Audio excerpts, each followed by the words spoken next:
Welcome to Master the Game. I'm Juice. Got a big day today. So thank you guys if you are watching, if you're joining in.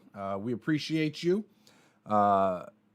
Big week of gaming we had. And honestly, the only thing I can think about this morning isn't even gaming related.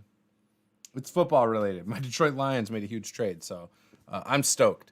But I'm not going to bore you guys with all that. I know you guys don't necessarily come here for the sports, so I will try not to talk about that much. So with that, if this is your first time here, make sure you subscribe, give us a like, and all that good stuff. Comment. If you're watching the replay, make sure you comment below. All that good stuff. We have had a pretty good run here of games lately. I am extremely stoked to say we have had, again, amazing games. Pulp Cthulhu's been a ton of fun to play. It's been chaotic. It's been action-packed. It's been great. Beckme, our old school fans, have loved watching that. We've got some great characters, a good DM, and roll stats, and that campaign's been a blast. Again, Pathfinder 2nd Edition has been a ton of fun. So I'm still learning the system, and I can say I honestly have not figured out what the sweet spot is for encounters and stuff. And I feel like every encounter is lethal. And, just looking at it on the surface without diving in too much, it surprises me every time. But I'm having a blast with it. Just a moment. Let me share out the link to this, and we'll dive into some different topics. But yeah, how are you guys doing today? I hope you're doing well. We had our Descent into Avernus game last night, and it started off tense. The players managed to not do anything stupid, which kept them alive a little bit longer. And then they got a long rest. So they are back to good, heading into the Grand Cemetery for episode 16 of our Sent into Avernus campaign. So next session should be very interesting. We did have a wonderful donation of $120 for the group to tell a kobold love story. So what we have decided is all of the players' backup characters are kobolds. We have 2 clerics, we have a warlock, and a sorcerer. So when the players' characters die, they will take on these new kobold characters in the campaign from the same tribe. And it's going to be awesome. So just one more moment. And then, like I said, we will dive into everything. I got to start a bathroom remodel today. I'm not looking forward to that, to be honest. Not looking forward to it. I'm a little worried, but it should be okay. We will see. We will see. But anyways, we also, when I've been doing, so again, considering I'm a noob when it comes to Pathfinder 2nd Edition, I am not sure if I'm doing experience correctly when for combat encounters. So, for example, my party's first level, monsters in the book will have like a number by it. Maybe it's a -1, maybe it's a 1 or a 2 or whatever. And so I've just been like looking at on the DM screen, it says like I think it's like encounter budget. I don't know. I don't really know what I'm doing. But for example, my first level party just fought 4 guard dogs, and I awarded them like 120 XP or something for that. I think that's what I did. And again, I don't know if that's too much or too little. I have no idea. So yeah, if you know how to calculate it, or you know of a video that's really good for it, let me know so I can go check that out, because I need to figure out how to do that correctly and adjust accordingly. But it seems like it might be on par, because once they're done with the section they're in now, they'll be in Chapter 2. And for Chapter 2, they should be at Level 2. And I think they're coming up pretty close on that. So I might be doing it right.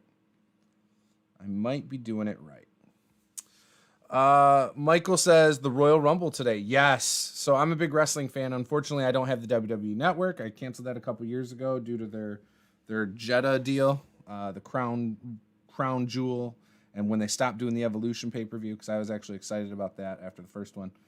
So I just, that's the reasons I got rid of the network. I have no plans of ever going back to it.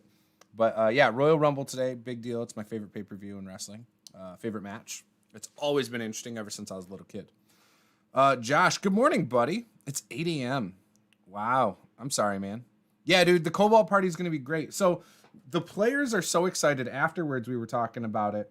And it sounds like if you are up for this, Josh, since you were the donor, the party is willing to have their characters stay back at the High Hall Cathedral and pick up with a Cobalt Party. Like from here on out. And assuming they live. So I don't know how we'll transition that. I also thought about changing the series. So Descent, like rather than it just being like Descent into Avernus, we'll spin this off as a new series, starting with episode 1, but it'll pick up where this one left off for the Cobalt Party in Avernus. So we're gonna come up with like a Cobalt Party name, all that good stuff. But if you are interested in us jumping right into that within the next couple episodes there, we'll start it off as its own series, picking up where they left off with the other party. And we'll come up with some reasons to tie it all together and all that. So just let us know if that's something you are interested in, bud, and we'll make that happen. But yeah, everybody's on board with it. Everyone thinks it's great. It feels like everyone's more excited about their Cobalt characters than their non-Cobalt characters right now. So, which is funny because they just got some good items. They're starting to get into the meat of the campaign, I feel. They've been getting into it. But yeah, I think that would be... And I think it'll be hilarious, them all playing kobolds, right? So yeah, if that's what you want, you just let me know, and we'll make that happen. So I've been reading... Again, I really like the Kobold Guide books when it comes to the advice books. So I've been reading... Ooh, it froze. I've been reading this book lately. I'm not very far into it, you can see, but I have been reading it, and I love the advice in here. Some of you may know that I started working on my own game system a while back. A few years ago, I had ideas, but they were like nothing more than like up to 3 pages of ideas, right? Nothing important, nothing tangible, nothing good about it, really. And then last year I was working with my buddy, Aaron, who's working on his own game system called Rad Wasteland, and it really inspired me to start working on my own because I had different ideas, right? He likes the narrative dice from Fantasy Flight Games, and so he wanted something similar to that. And I, at the time, was looking into Pathfinder, was still playing 5e mostly. I'm still playing 5e mostly. But I was realizing that while both systems I like, I don't think they are my ideal system. They're not exactly what I want. I like the options and the choices in Pathfinder, but I like the simplicity of 5e. However, it's too simple, right? So you have one system that I feel is too crunchy for me and one that is too simple for me. Now, when it comes to the rules gap with D&D over here and Pathfinder 2nd Edition over here, I want to be more over here when it comes to the rules. So like maybe 25% of the way towards the Pathfinder 2nd Edition, right? That's where I think my sweet spot would be rules-wise. When it comes to character creation, though, I'm like 95% on the Pathfinder side, right? However, with Pathfinder 2nd Edition, for example, the players, and I've had this talk with other people, the players start off with a lot of things they can do. They are not your mere commoners, right? They are pretty damn good, even at first level, in relation to, like, the nobodies in the world. And I want it to start off a little bit more zero to hero, but I want it, I really want to be, in the grand scheme of things, I want to start off as your nobodies. So that's kind of where I stand in what I want out of a system. Now, I don't want to just take the rules from 5e and change a couple, and I don't want to take the options from Pathfinder 2nd Edition and just tweak it and adjust it. Like, I don't want to do that. So I've been working on this thing, and I put in some new mechanic ideas that make it unique and things like that. And I wanted to say the document I started, I'm going to open it up, but and maybe I'll even share it a little so you guys can see it. But I want it to be its own thing. So for now, I'm calling it a D20 Juice system. I don't have a good name for it yet. I had an idea for an active defense system at one point. So, yeah, this is... How many pages is it? 55 pages at the moment. But a lot of it is placeholders. And I can tell you right now, since I haven't touched this in a little bit, I have looked at it recently, and I decided there's a lot of things I'm probably going to change. So I will let you guys see what I'm working on. Let's see if this will work. I got to change the internet window to this. There we go. Okay, so here's what I got. Well, I guess the logo's fine. So this is what I got. There's the table of contents. So just in here, it starts off with an introduction, goes over character stats, energy and hit points, armor class, features, hindrances. So that's kind of cool. How to play it.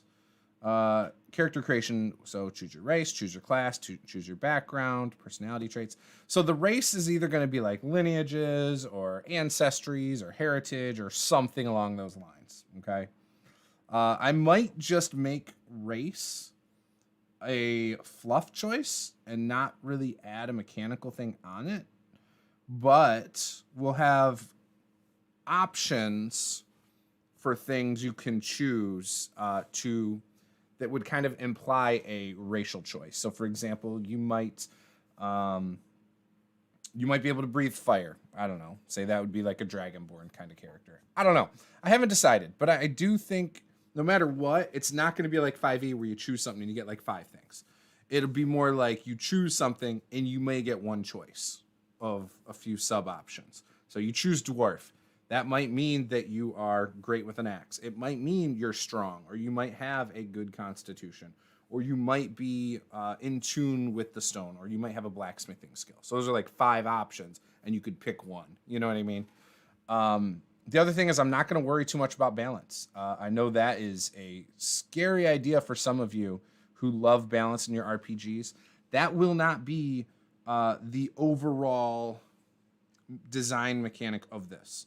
You know, I'm going to still try to not make it such a huge gap, but again, I think there's not going to be a CR system, right? It's just not going to work like that, the way I'm envisioning it. This could all change, but for now, I haven't play tested anything. I haven't actually tried any of this stuff out to see if it works. So right here, when you choose your ancestry, heritage, race, whatever, you can choose a racial feature. You might get some proficiencies, resistances, favorite enemies, whatever. But all this stuff are things that you pick. It's not like you're just given these things. So again, those are all the different things, different items. So you can choose one item based on your heritage. So if you're a dwarf, you might have a hammer. You might be playing a wizard, but you might have a hammer, you know? So again, just some different things there. Same thing when you go through the elves. I also have halflings, humans, orcs, and those right now are my classes or my races. I haven't added any more yet, but I do want to have quite a few more. I'm thinking like 10 would be a good starting number. So Josh says, I say let them decide what they want to do. They seem very excited about it, but I don't want them to feel, and yeah, you can see everything going on here, but I don't want them to feel forced into anything. I am here to have fun with everyone else. Kobold Party could be incredibly OP with pack tactics by itself, let alone grovel, cower, and beg. Yeah, that's true, but I'm okay with that.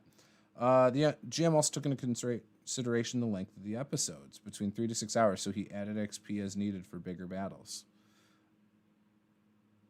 I'm confused, Michael. Did you say something before that? I don't know what we're talking about there. Actually, let me pop out this chat. That'll make it a lot easier. And then I don't have to switch back to this. Move that over there. Perfect. Okay. So I've got 5 races right now. I will add more. I have not fleshed all these out yet, which you're going to see in a moment. A lot of this stuff is placeholders. Class options. So cleric, druid, fighter, paladin, ranger, rogue, sorcerer, wizard. Those are what I've got for now. I'm not sold on doing it this way. I might even strip it down so it's even less options. But you might have like magic user would be your warlocks, your sorcerers. Actually, it wouldn't be your warlocks. It'd be sorcerers and wizards. Your martial or warrior type classes might be your fighter, your barbarian kind of thing. Also your magic users might be bard. But then you're going to have other kind of like divine magic users, which might be druids, might be warlocks, even though it's not divine, it's kind of a pact with somebody. And then clerics. And then you would have like your utility. Maybe bard falls under this more rather than spellcasters, I'm not sure. But in there you would definitely have like your rogue. You know, ranger might even work there just because like rangers can be martial, but like they're so useful with wilderness and things like that and exploration that maybe they should be more utility rather than a martial class. So again, I'm not sure on that, but I might break it down more into the roles and what like makes more sense to me rather than, you know, the other, the normal way that we're used to classes being done in most games. For example, Fantasy Age does 3 classes. You've got like a warrior class, a magic user class, and like a utility class. Something like that. I don't know. Let me see that real quick. I know it's only 3. I like what they do in this game too. This is a cool game. 3D6 game system. So... yeah, mage, rogue, and warrior. So I don't like that they're called mages. It should have just been a magic user. And then you could have... But again, they don't have like your clerics and things like that, really. Like you can have some healing spells, but the magic system in this is actually pretty light, in my opinion. Love the system. I'm not a fan of the monster art, by the way. The monster art seems really cartoony. Like... Okay, here's Medusa, for example. You know what? Let me switch this back. Let me switch this back so you can see. Again, the system, fantastic. Medusa, cartoony. Let me show you the zombie. Very cartoony, in my opinion. Just not, in my opinion, the best. It doesn't give the feel that I would want for my fantasy game with this art. Very colorful. Yeah, again, not a fan of the manticore. It looks like a monkey. And you got the goblin here. The goblin's fine. I actually don't mind that goblin. And I don't mind having more like cartoony art. It's just, you know, that dragon is kind of cool. This is like a demon soldier. I don't know. He looks really weird up here. Now, again, not my favorite style of art, but it's only in the monster section. The rest of this book is actually pretty nice looking, in my opinion. I mean, you know, you got this art right here. That's not bad. So, anyways, love this game when it comes to the system. I haven't played it, but you know, I watched Will Wheaton's game, which was like. What was it? It was a modern, or it was a sci-fi game, but using the system. And Tales of Volcana or something like that. Anyways. I love this warrior art too. Like, that's really cool. Really cool. But yeah, like, I like the idea of having 3 or 4 classes that everything stems from. And classes are more just your option trees more than anything. It's not like when you choose something, you just get like a bunch of stuff. Whatever. I'm going to take the Dragon Age book out too. This game, we're playing as a one-shot this month for patrons. So if you're a $10 and up patron, you get first dibs on being in this game. Right now, I think we have confirmed 2 players, possibly 3. This book is gorgeous. However, the thing I hate about this book is because it's been sitting on a shelf, the pages are now flush with the bottom there, but the top has a huge gap now, and the glue obviously is not great. Like, it's not holding up well. When you open it, that first page, it sticks out more than the others. The bottom, because it's like that. Now you have a gap there. So it's a great book. The pages are so heavy, though, it pulled everything down. I just hope this book doesn't fall apart eventually, because this is one of my favorite books when it comes to like how it looks. And, you know, Dragon Age is a cool video game. It's using the same system as Fantasy Age, 3D6. There's a couple attribute changes. But yeah, awesome game for sure. And can't wait to play it as our one-shot. It's going to be a Grey Warden camp one-shot as well. And again, I'm really excited about it. So, yeah. Anyways, I don't remember what I was really saying other than thinking about using the 3 different class options, kind of like a variant of that, where you have like your studied spellcasters, your spellcasters who get it from elsewhere, such as, you know, and that would kind of fall, well, I guess I don't want it to be studied spellcasters because I want sorcerers to fall into there, and sorcerers are not studied, they just naturally know how to do it. So it's more like your spellcasters that are not granted their powers. Then you have a spellcaster class like clerics, druids, warlocks who are given their powers from elsewhere. And then we're gonna have a utility and a martial is what I'm thinking. So that's probably how I'm gonna tweak this down into what I want. Oh, I was talking about XP. Yeah. Length of episodes shouldn't have anything to do with your XP, though, in Pathfinder 2nd Edition. I didn't see anything about that in the book. I think one of the big things you need to do is make sure pure martial classes can at least keep up with casters when it comes to damage, because nothing feels worse than spending time and levels to make a great weapon fighter, and even at 4 attacks, the Warlock's Eldritch Blast is just better. Yes. Okay, so Pathfinder 2nd Edition solves that. Like, fighters in Pathfinder 2nd Edition do a lot of damage. They're really good when it comes to combat. So I'm with you. I agree. And that's one of the things I love about Pathfinder 2nd Edition. Because fighters and martial classes are my favorite. So to me, being in line with that when it comes to damage output, I'm 100% with you. The thing that should be different when it comes to spellcasters and that, spellcasters should have a little bit more versatility. They should be able to do a ton of damage in a single blast, and things like that. But like you said, the fighter should be able to keep up a little bit. But the fighter keeping up with the damage output, it needs to be up close. Whereas a spellcaster can do it from range, in my opinion. That's kind of what I think should differentiate them two. But I think they should be on par with each other. And the thing also is that spellcaster should be able to do a little bit more area of effect. Whereas a fighter might be able to hit 1 or 2 guys in a round.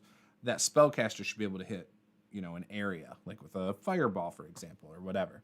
So I agree with you. That looks terrible. Players should be scared. The warrior looks good. Yeah, I love that warrior in that book. Perhaps go 3 classes for your game. Fighter, cleric, and as a half caster, magic user, cleric, and paladin can overlap. Fighter and barbarian and ranger can overlap. Magic users are magic users. Yeah, I want it to be logical based on how they have their abilities for my classes, rather than just, well, you do this, so this is the class, right? And it kind of removes the idea of multi-classing, when it comes down to it. You can have options that have prerequisites in like a warrior or a martial class that later on grant spellcasting. So that's kind of how you would solve the 1/3 spellcaster thing from like other games, where it's like, yeah, you can get spells, but you can't get it until much later, that kind of thing. Same thing with magic users. Yeah, you can cast spells in armor, but you can't do it till later when you've taken the armor options that make you able to wear armor. So that's kind of what I'm thinking there. No, I don't want to go. Ashes of Volcana. I love. I shouldn't say I love. I enjoy old school D&D, but it is not my favorite at all. In fact, Rule Cyclopedia with the way they did classes and where some races are classes, I hated that. I'm really not a fan of it. There's a lot of things about old school D&D I'm not a fan of. When it came to D&D, I started with advanced D&D. I think they were on the right path with it. Still the rules are so restrictive in my mind of what you can and can't do, what you can level up to, and like the druid has to kill the archdruid to move up past like level 13, and some classes, if they're a certain race, can't go a certain level. Like, stupid. I hate that. And to me, yes, that's built into the system, but I think that should be based on setting stuff. If there are restrictions within the game, I think that should come down to a setting. So some of the stuff I want to do with my own system is I want to incorporate things from, like, I'm a big Final Fantasy fan. I love the idea of materia being put into like slots of your armor or your weapon and granting you certain magical abilities. I like that.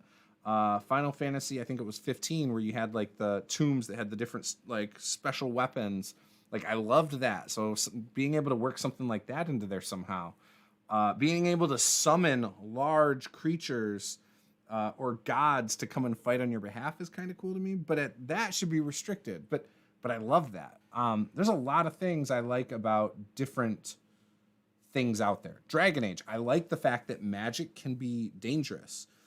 So I will be incorporating aspects of that into my game. Like, one of the things I want to do, I want to make a blood mage or a blood wizard or whatever. They dabble in blood magic.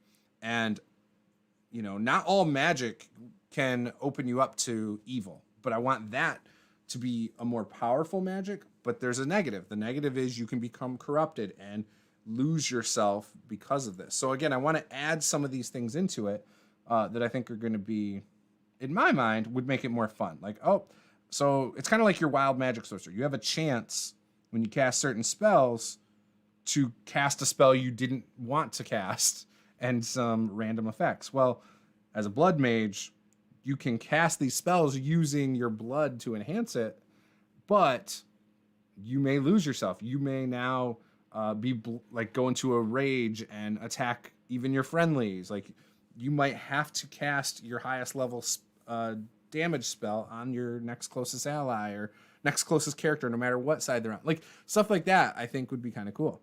So again, though, because it adds variables, you're getting rid of the whole CR deal from other games. You're not going to be able to just sit there and calculate, okay, yes, this definitely is going to apply here. We're not going to worry about that in my system. We might say, at lower levels, these are typically the type of creatures you're going to face. This is how you possibly do it. But, I'm not going to... I want it to be more like you can... When you sit down to play this game, you don't know what to expect.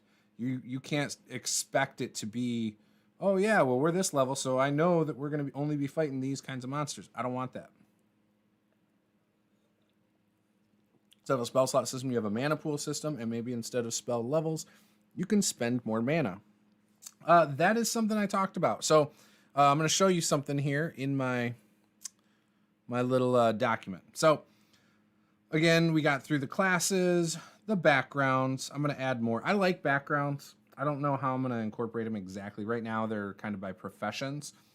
Backgrounds are going to play a part in what you're good at, though. They are important. Personality traits, flaws, goals, ideals, passions, quirks, general features, racial features, class features. So features are basically the options, right? Feats for short, which people hate the word feats. They think, oh, crunch when they hear feats. They think 3.5 Pathfinder when they hear feats. So I don't know. Right now we're calling them features, but we might change that. Equipment possession section. Spellcasting spells. Gem magic is what I'm calling like my materia system. Rules, critical hits, exploding damage dice. So right now, if you roll max on your damage, that die will explode. So that means you roll it again or add another of the same die type. You can do called shots, distraction, disarm, tackle, pin, restrain, grapple, unarmed, knockout. I guess restrain and grapple are like the same. I'll probably tweak it.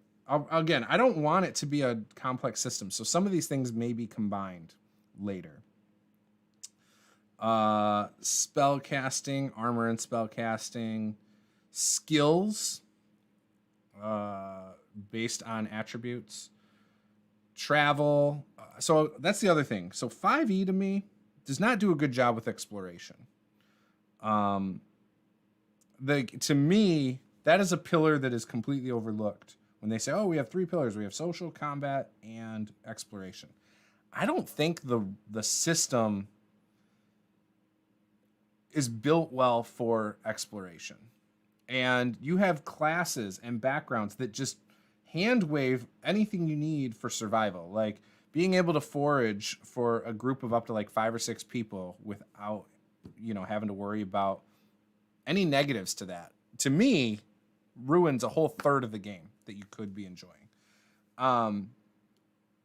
So it is what it is. So I actually don't worry too much in my current 5e games about the exploration pillar when it comes to survival. And if I want a specific field narratively in my game, I just say it. Like, I don't leave it up to a roll. I just say, yeah, you guys are out of water. You haven't found any food for days. Like, I just do that. So again, I feel like it's a missed opportunity, unfortunately, and I wish they would have done a better job with that pillar. So anyways, the roles that I'm having right now for traveling is navigation, scouting, and foraging. You're also going to have a hunter. It should be indented, but it's not. Hunter, cartographer, and a quartermaster. So all those roles will play a part in exploration. Rest rules, sleep, between adventures, story points. So I use what's called story points. Oops, I did not want to do that. I use what are called story points. To me, you can alter the story. Rather than just a reroll from inspiration or a hero point or whatever, I want my players to have some agency. I want my players to, when they come across a character in a tavern, I want them to be able to place a character there. Like, oh yeah, there's an NPC I recognize from my days as a bounty hunter. Like, oh, okay, yeah, cool. And now as a DM, I have to improvise a little more. But I like stuff like that. That's what makes a game more fun for me running it, when I don't know what's going to happen, when I have to think on my feet. That's the stuff I love. So having a mechanic in the game that is going to allow for people to do rerolls, sure, but you can also add your own thing to the scene. Maybe with your story points, you buy I spend 2 story points to get that mundane item I wanted. It just happens to be right here, So again, that's kind of stuff that you can do with story points in my game. Game master section, creating encounters, social encounters, combat encounters, trap encounters, travel encounters. And travel encounters might be that you run out of food or whatever. You might have to climb things, climb a mountain cliff, whatever. Rest and sleep again. Character death. Magic items, magic gems, traps, monsters, NPCs, and then the appendix, which in the appendix, I'm going to have pre-generated characters. So if you buy, I don't know if this will ever be up for sale. It might just be play tested and just left for free. I don't know yet. But say this is a book that's ever out there on shelves in game stores. You pick up this book, you will have everything you need to play with the core book. Everything. And in the appendix, you will have pre-generated characters. You will also have, I didn't put this in here, but you will have at least a couple like little 1-page adventures that I'm going to put in the appendix. Things like that. So template sheets for, creating encounters, your player character sheets, things like that. And then I just have a thing where on the last page, that's going to be like the links to all my stuff.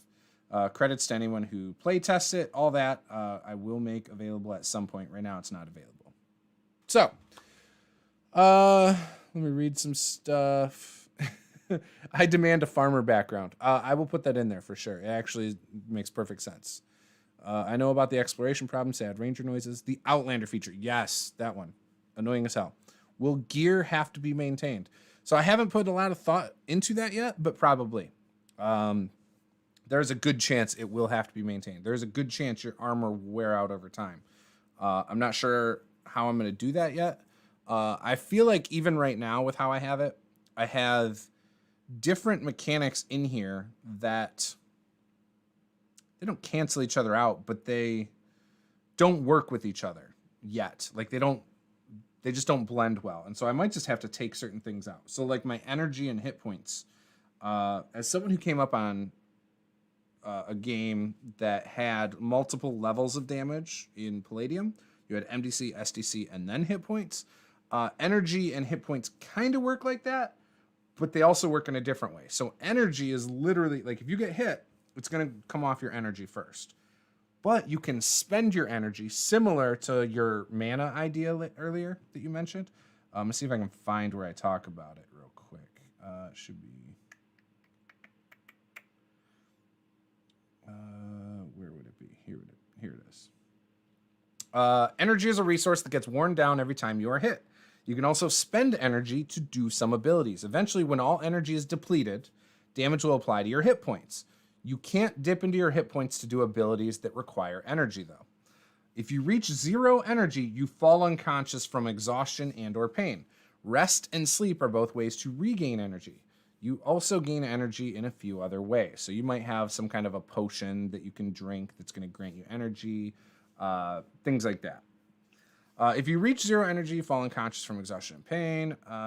Hit points are crucial, and once you begin taking damage to them, you are in trouble. It doesn't take long for your character to die when you have no more energy. If you take hit point damage, you start suffering injuries from the injury table. So you're not going to have a ton of hit points, no matter what. You might gain a few as you level up or whatever, but again, hit points you are critically wounded.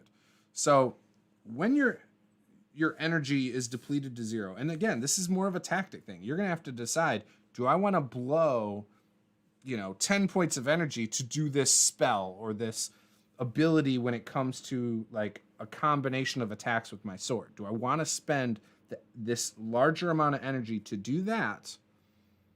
Or do I want to conserve it, do a more basic attack? There's going to be some things there. Now, again, once you take a hit point of damage, rather than energy, once you take a hit point of damage, you are... basically you're bleeding out, you might have broken bones, so you're gonna have to roll on the injury table. And from there, you could die. Like one hit to your hit points, you can bleed out and die. We're gonna have a bleed mechanic. It might not be anything severe, it might just be 1 point, per round kind of thing. But I think this alone will change how people act in combat. So like in 5e, you might be really used to people blowing all their resources first time they think they're fighting something tough. Might not be a boss fight, but it might be something a little bit tough. So they're like, okay, I'm not going to use my highest spell, so I'm going to use this one. And right? There will be spells by level, but it's not like a spell slot system. It's going to be an energy system that you can spend to cast these spells. That's how I've envisioned it. Same thing with your fighters. Your fighters are going to have different things. They're going to have a regular attack, but they could do a combination of moves that it's like you hit 3 times, but you spend this much energy. Like as they level up and they get better at what they're good at, they'll get more things like that. When it comes to the combos, rather than rolling to hit multiple times, to keep things quick as you level, I think I'm still going to leave it to a single roll. And if you, rather than doing 1d8 damage with a basic attack, because it's 3 rolls, it's going to be 3d8 damage on a hit instead, right? That's how I'm envisioning it. And maybe you don't hit on all 3. It doesn't matter. That's where the damage variation kind of applies. You can assume if you rolled poorly on 3d8, you maybe only hit on 1 or 2 strikes. Whereas if you roll really high, yeah, you hit all 3 strikes. That kind of thing to me. So that's how I'm envisioning it. It would be kind of fun to have to use for cobbler's tools in 5e besides making hitting compartments. Oh, yeah, for sure. I think maintaining equipment makes perfect sense. Pathfinder 2nd Edition has your shield take damage every time you block with it. And after like 20 points of damage for the most part. Your shield's used, it's broken. And like, to me, it's a little bit, it should last a little longer than that, in my opinion.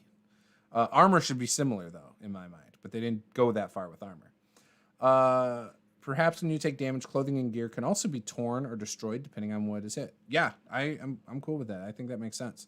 Will energy be like a person blocking and parrying, and then after that you start getting in bad shape? Yes. So, even if someone hits, you may be blocking it with your shield, or your armor might be taking it. And so my idea is that your energy goes away with it, right? That's how I'm envisioning it. Whereas if they just miss outright, then they just miss. So your armor takes it, your shield, you parried it, you blocked it, like whatever. That's how I'm envisioning it. So technically, that's how hit points in Dungeons and Dragons are supposed to be viewed. That's why you can get hit 30 times at like 15th level and still be, not dead, So that's, and I've always seen people say hit points don't make sense, because they don't. I mean, when you look at it like, oh yeah, well, I just stabbed him 7 times and he's still coming at me like I haven't hit him, right? So the energy system is kind of how that's going to work. Would there be an action economy more similar to Pathfinder 2? It does make sense that if you are not moving, you would have more time to do other things. I think so. I'm not sure. So I think movement, though, is going to be its own thing. So I might do more of a 2-action deal and movement. So they're separate. And then a reaction separate as well. So you could probably do 2 actions and move at the same time. You can split your movement, because I like the idea of splitting your movement too within the 6 seconds allotted. And then when it comes to the 2-action idea, the reason I like that is more because I like the idea of spell casting having some versatility, and I don't think Pathfinder nailed it in that regard. But I'm not sure. It could just be you get the action, you get the reaction, and you get movement. I'm not even going to worry about bonus actions. In theory, you should be able to, you have 2 hands. You should be able to do at least 2 things in 6 seconds. And as you power up as a martial character, you're going to have combos. So in theory, your 4-hit combo is still 1 action with 1 hand, and you're, or with your 2 hands, right? So it might have a 2-handed trait for this combo. It might have a single-handed trait with the greatsword combo, whatever. So I'm thinking more like that. So it might just be the single action and things like that. What if you don't wish to move? Is the action wasted? Yes. But I like, again, that not everyone can do an attack of opportunity. Like, if you are not trained as a character, as a fighter or whatever, you wouldn't think as someone goes to move away to hit them while they run. Like, you wouldn't know how to properly position yourself to hit them as they go to run away. Like a wizard, it makes perfect sense that a wizard would not know how to do like an attack of opportunity if somebody left themselves wide open, right? Whereas your fighter, who's a trained combatant, would understand how to, someone left themselves open for an attack. Yeah, I'm going to do it, So that's kind of what I'm thinking. But yeah, so movement would be wasted if you chose not to move.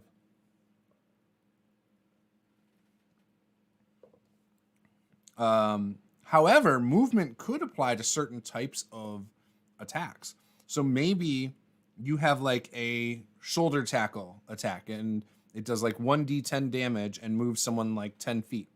That would require you having movement and an attack, So that would be one thing.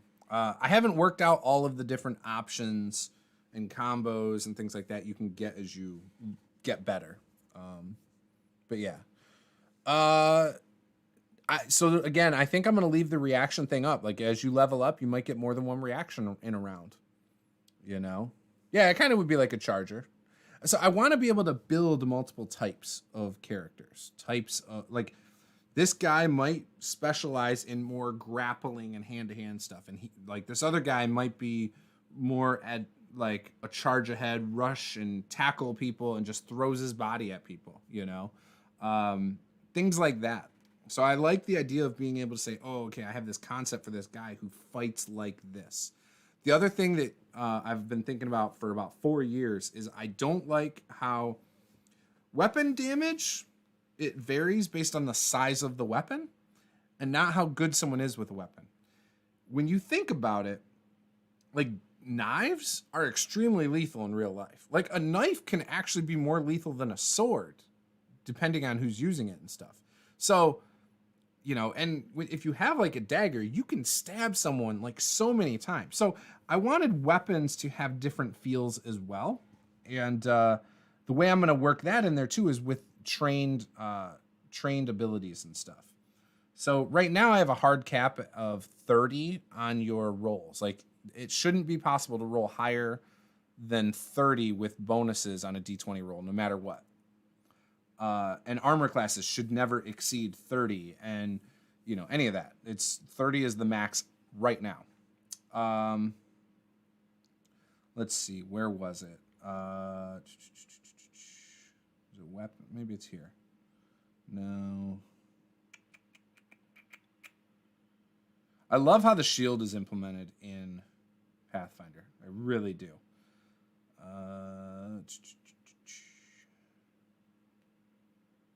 No.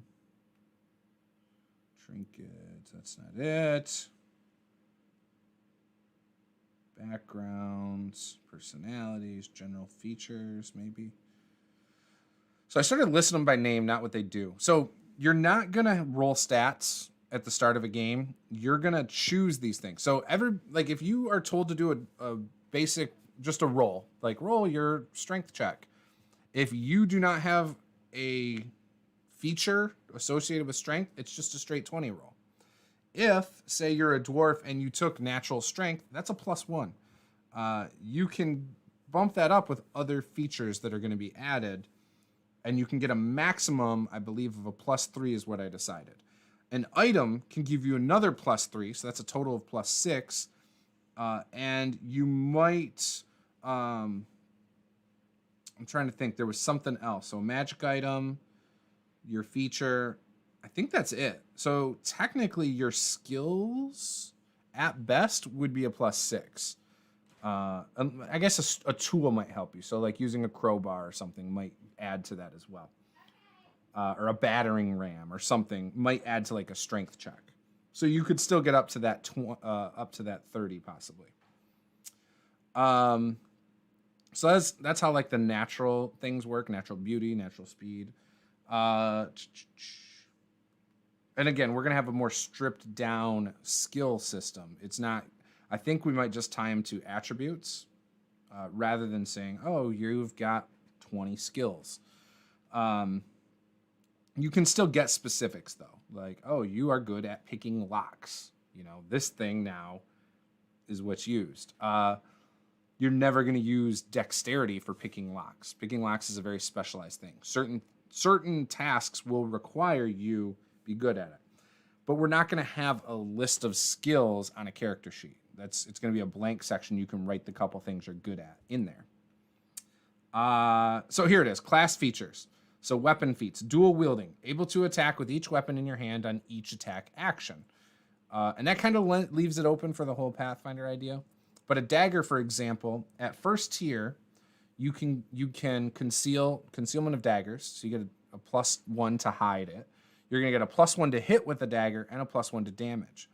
At second tier, you'll get an extra attack for each hand. So you'll get 2 attacks per hand.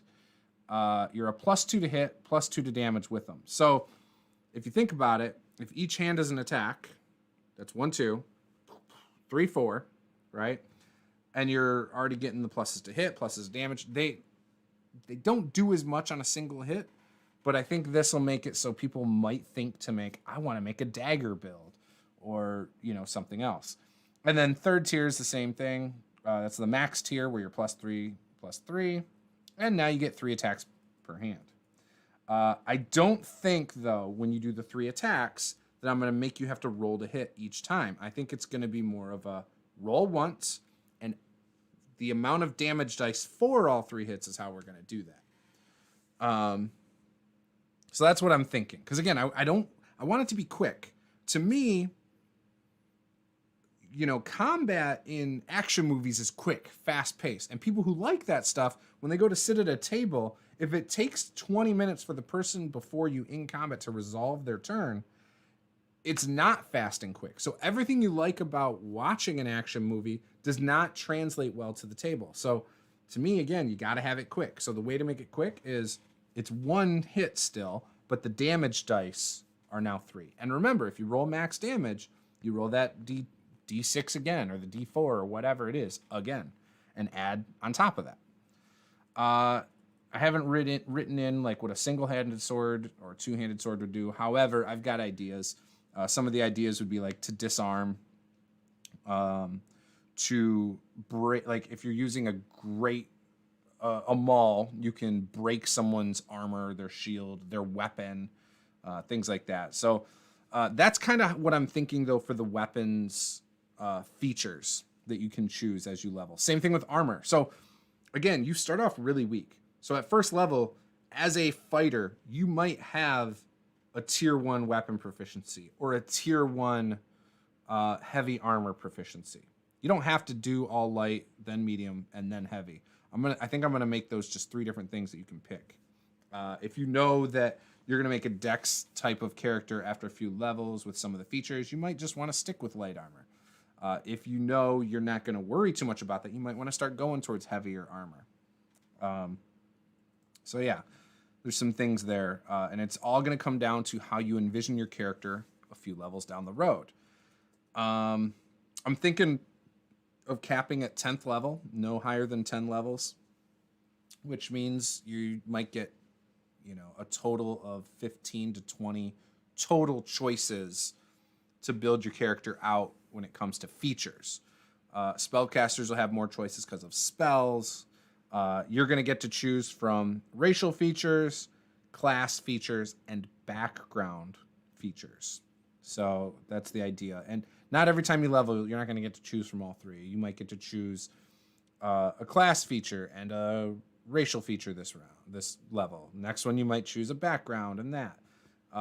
It's going to be the same across the board, I think. I don't think I'm going to differentiate that, like, fighters get more class features than wizards or whatever. I think it's going to be equal across the board.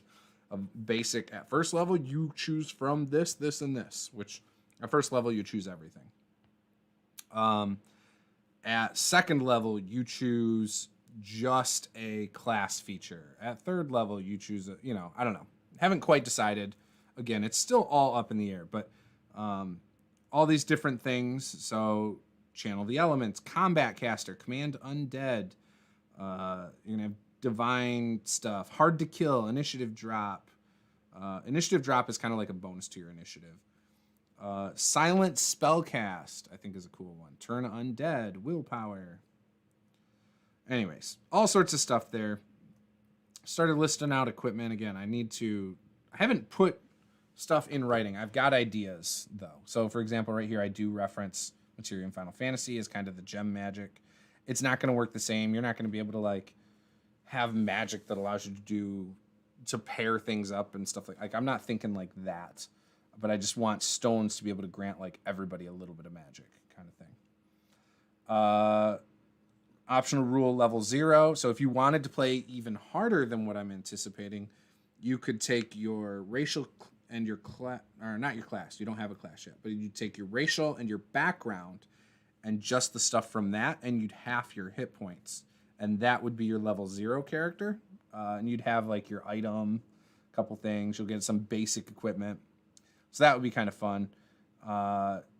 Here we go. I do have an idea for penalties and like advantage and disadvantage, right? So scratching the whole rolling twice and taking the better or taking the worse. This would be more like if something is a huge advantage or a huge disadvantage, major, it's the difference of 8 both ways. So if someone's got a huge advantage to do something, then they get a +8, right?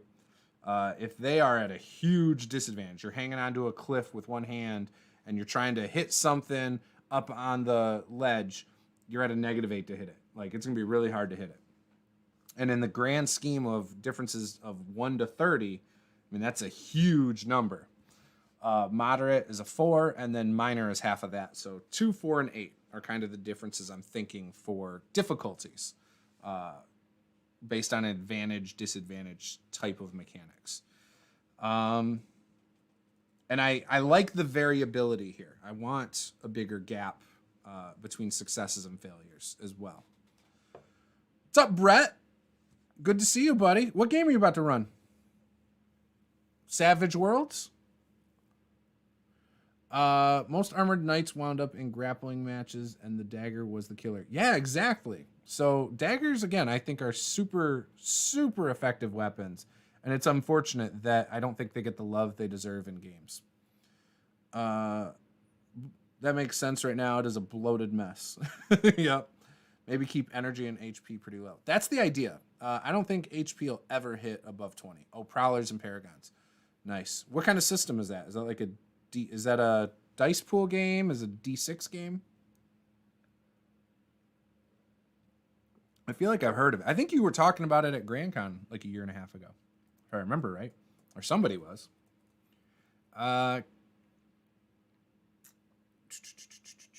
Critical hits and critical failures. I do want to incorporate those in all situations. You're just going to double your damage number. So if you rolled a D8 for damage, plus your +2 to hit, or +2 to damage, I mean, you're going to just roll your dice, add your modifier, and multiply it by 2. That's the idea. Exploding damage dice, because I'm a big fan. We're going to have that. Called shots.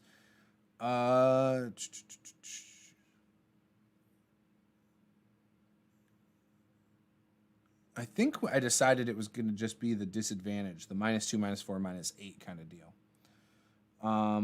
But certain features you have might make it easier for called shots. Distraction, which is basically like a help action in other games. Disarm, which would be an opposed roll. Tackle.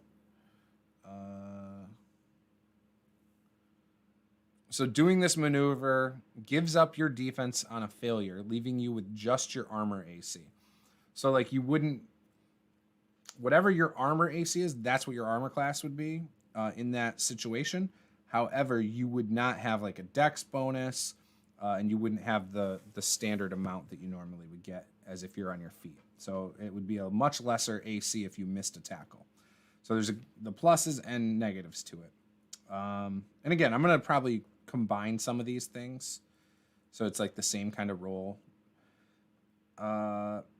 Resistance and vulnerability number is how much damage does or doesn't hurt you of that particular type. So example would be if you are vulnerable to fire damage and say you are vulnerable 3, then if somebody does fire damage to you, you add 3.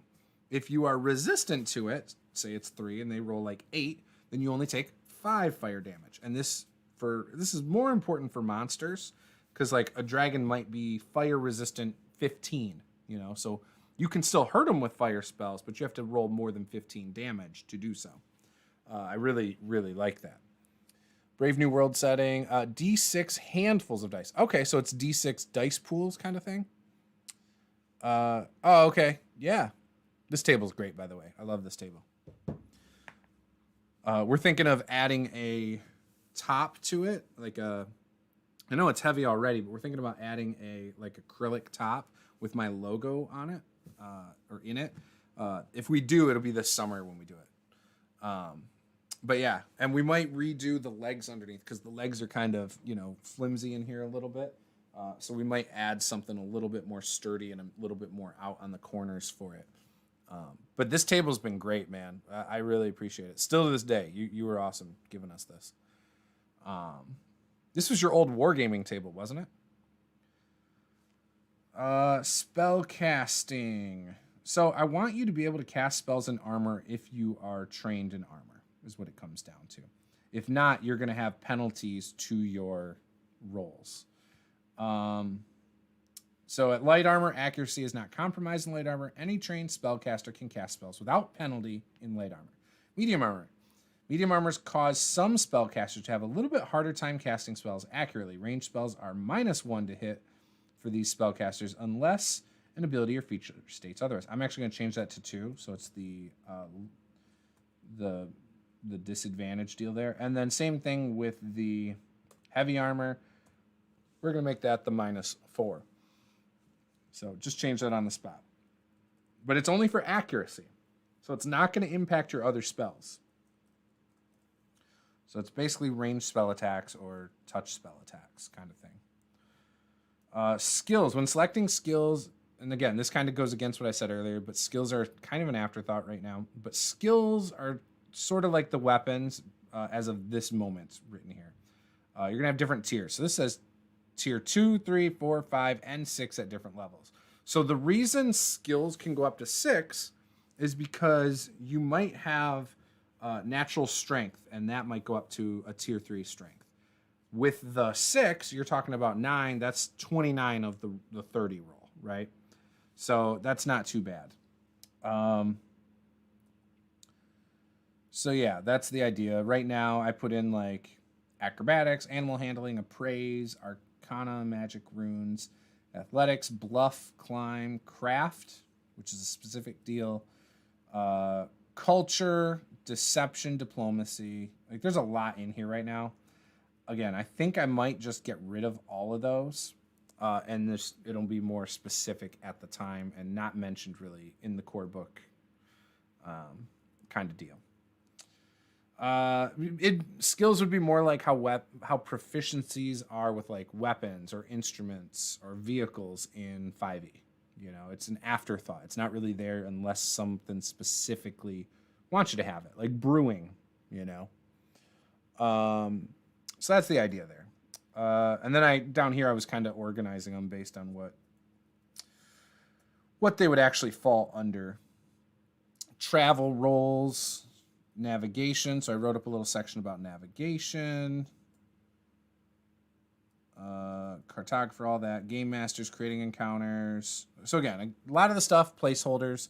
I put in some monsters, but I didn't put any like attributes or anything because I haven't. Until I have the actual template of what characters are going to look like, I feel like it's going to be too hard to do the monsters and NPCs. The ideas for the pre-gens, things like that, and then places to find me. So that's what we've got so far with that. I think it's interesting, and reading this book, I started writing all this stuff, like I said, almost a year ago. This book has given me ideas to elaborate on and things to change within this that I haven't done yet. Just started reading this not even a month ago, and I haven't touched the system I'm working on in over a month. So, yeah, we'll see. But I think I'm going to get more out of that book that I'm going to be able to apply to it. You know, there's some great things in that book. So Kobold Press, again, if you like reading about game design, if you like reading about game master tips, any of that stuff, Kobold Press has some really good advice books for those things. So again, I'm a big fan. So with that, I've even thought about doing so that's like my grand system that I eventually want to do. I also have a different idea for a system that incorporates active defense, such as things you get from Palladium. And who knows, maybe I will turn that into something, make it a couple page system just for, just to test out the active defense idea and see how that goes. But yeah, anyways, I don't know.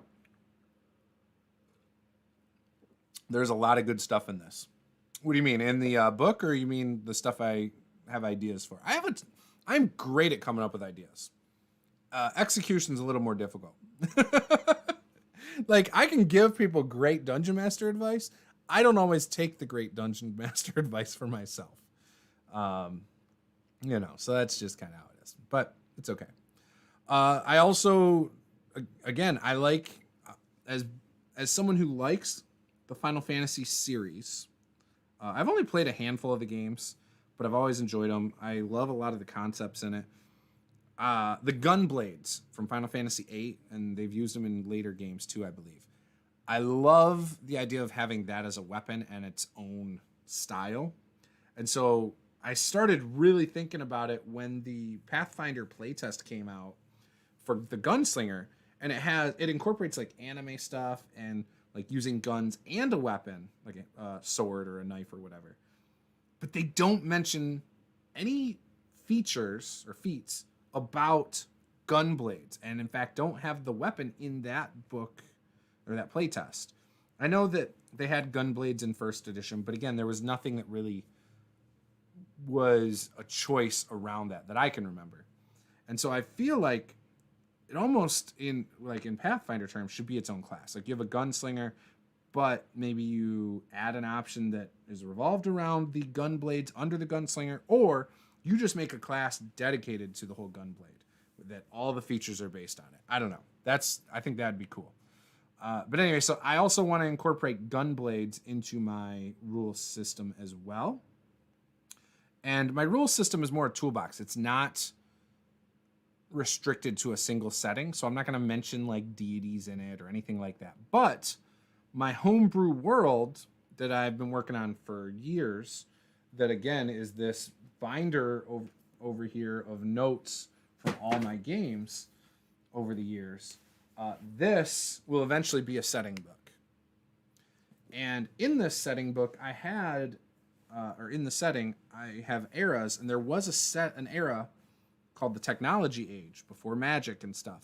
And in that age, I do want, in fact, I would love to say, yeah, you can go back and play in that era, or, stuff from that era you still might find. So you might find a gunblade and not have any idea how to use it, but there might be people in the world who know how to use those kinds of things. And there's going to be powdered weapons, and there's going to be explosives and alchemy and all these things that I want in my homebrew world. And so for this system, I will want it to coincide with my setting, but I don't want you to have to play in my setting for the system, if that makes sense. So that's kind of my thought process on it. And if I can, March, so I need to get this done this week or in the next few days. March, I'm doing a video a day for world building. And what I'm doing is I'm going to take this stuff before then, hopefully, and start my setting Bible for Thakos. Thakos is my world setting that my wife came up with in a campaign she was running for us. And I loved the name. It's kind of a throwback to our first D&D games of advanced D&D using to hit armor class 0. And so it just seems perfect for our setting to be called that. And again, I'm going to put it all in to a setting Bible, and then I'm going to use the 30-day world building challenge based on... I have a book based on a few things. But so this book that I talked about, I got for Christmas, we're going to do the 30 days out of here. There's also the thing that Jordan, the PH is Silent, used for his. I might use the Absolute Tabletop thing, but I've already done that before. So I don't know, but I'm going to incorporate, again, this book for the 30 days. I've read this before, not the whole thing, but I've read most of it. This is, again, Kobold Guide to World Building. I also have, really old, Role-Playing Tips. John 4 has this document out there. And so I'm going to add some of that, because I don't think I have enough World Wonders in my setting.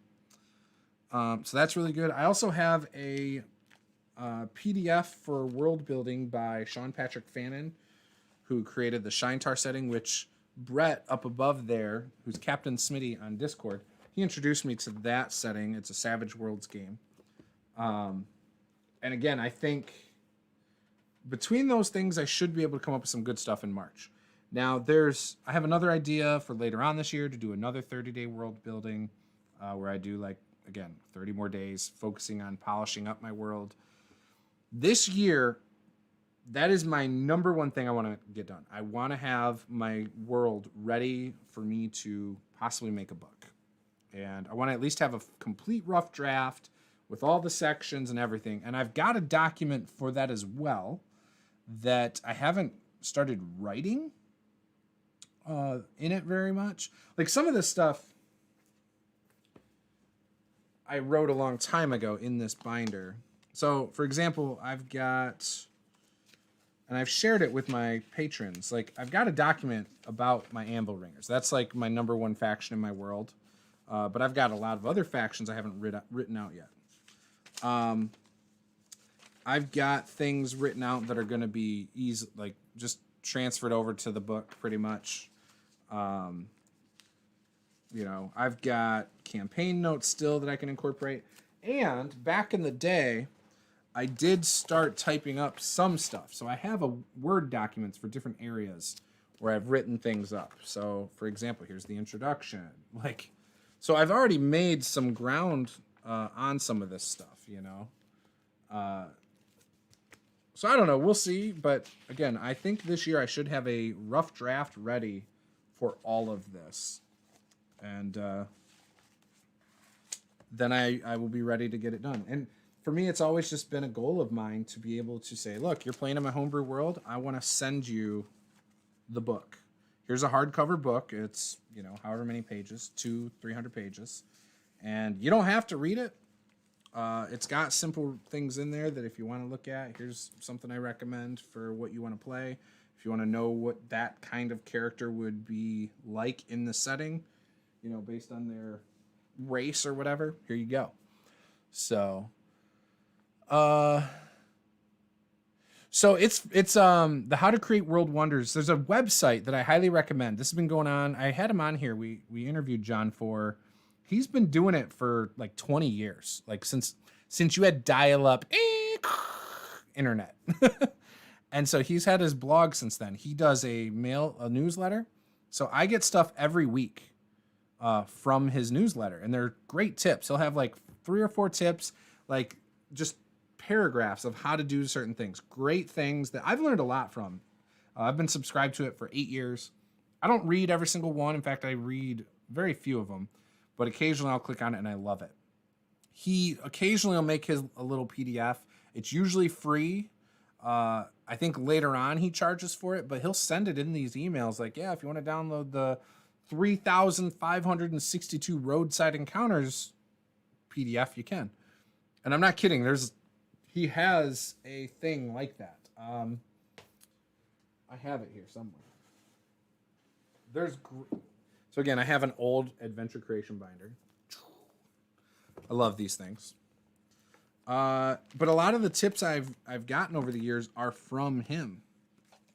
7 tips on how to create awesome encounters on the fly. Basically talks about having a recipe for doing it.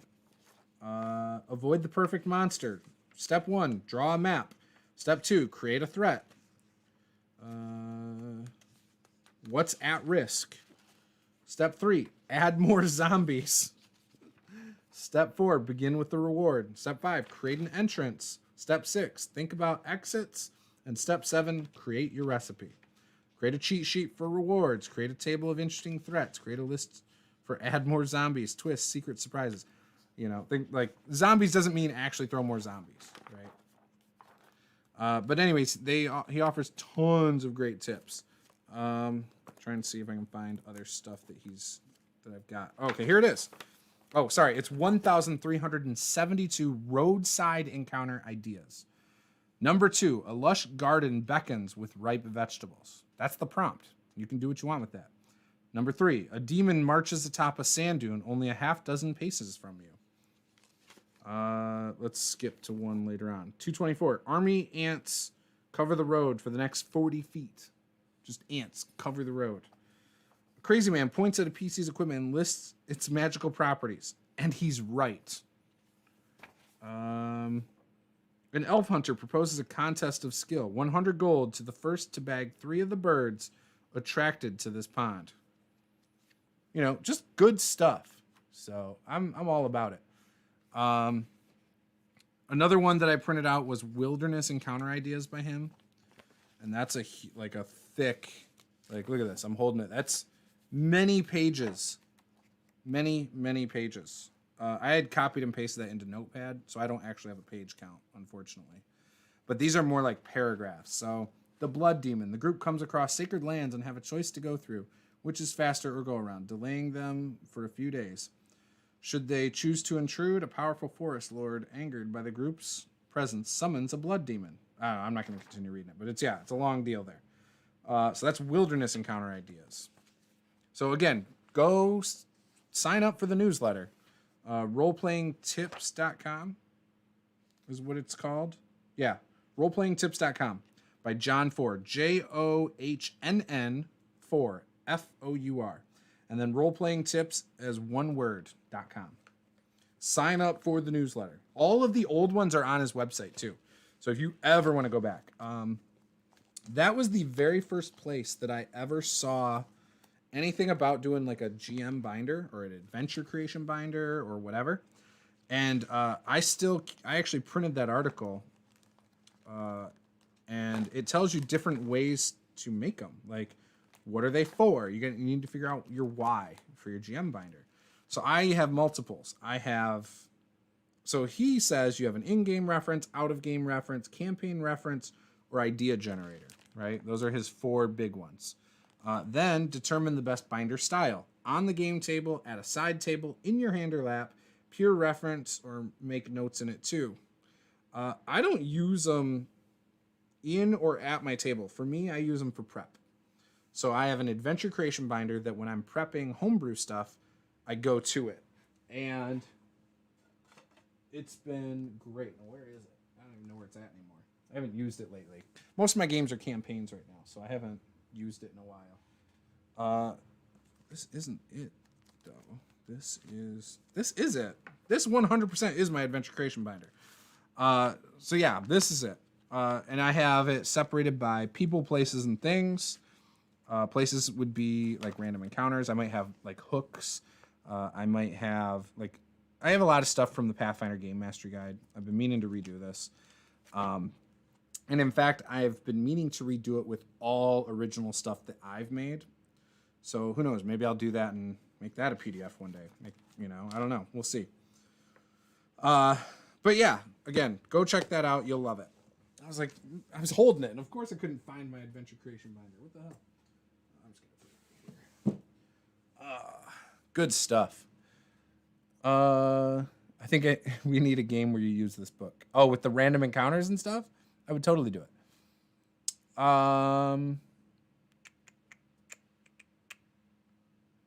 What is your world called? My world is called Thakos. It's a world of adventure.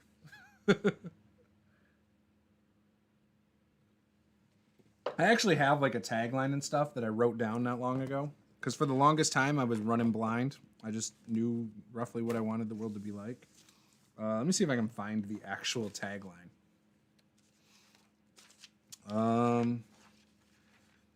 Oh, there it is. There's my 30-day. So it's web writer for my 30-day world building that I'm going to do later this year. The first one is from the book. So I'm going to do 30 days from the book. Then I'm going to use the web writer website for another 30 days. And then I'm going to do the AbTab one, I think, again. I probably won't do the AbTab one again. I've already done that for the most part. So I'm going to make a world building document, though. My Thakos world building Bible. Idea is it's going to be 400 plus pages. We'll see. It might not be that long. It's a living document. I'm going to update it with every game I run in it, which I've already run a ton of homebrew things there. Did I not write it down on this page? I thought I did. It's going to be split up in 3 sections. You're going to have part 1 is the world.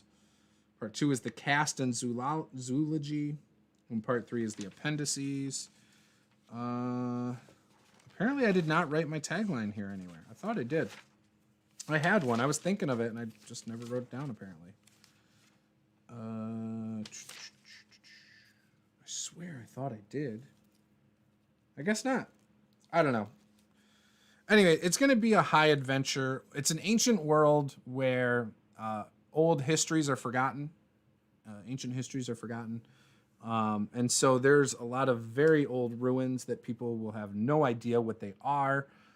There was a big era of technology where maybe had things like hot air balloons and things like that. Unfortunately, they weren't feasible due to certain creatures that might attack and things like that. And so they had to find other means to make it possible.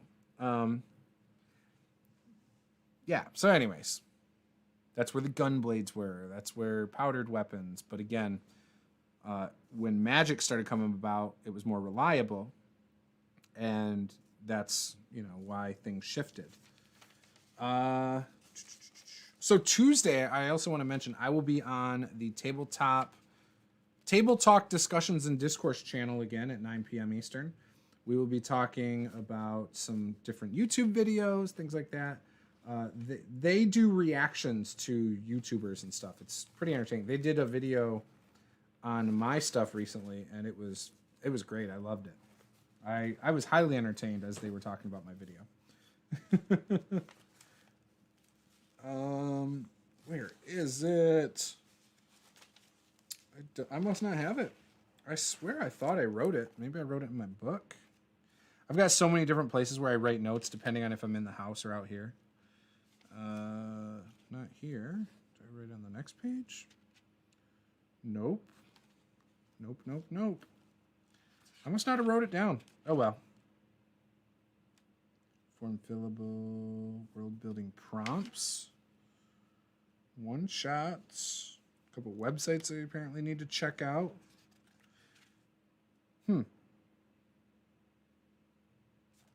Yeah, I don't know. We're going to have fun today. We're starting our bathroom remodel. I got to tear out a wall and hopefully not uncover new problems in this house. Wish me luck with that. Awesome. Yeah, the newsletter's good. You'll like it.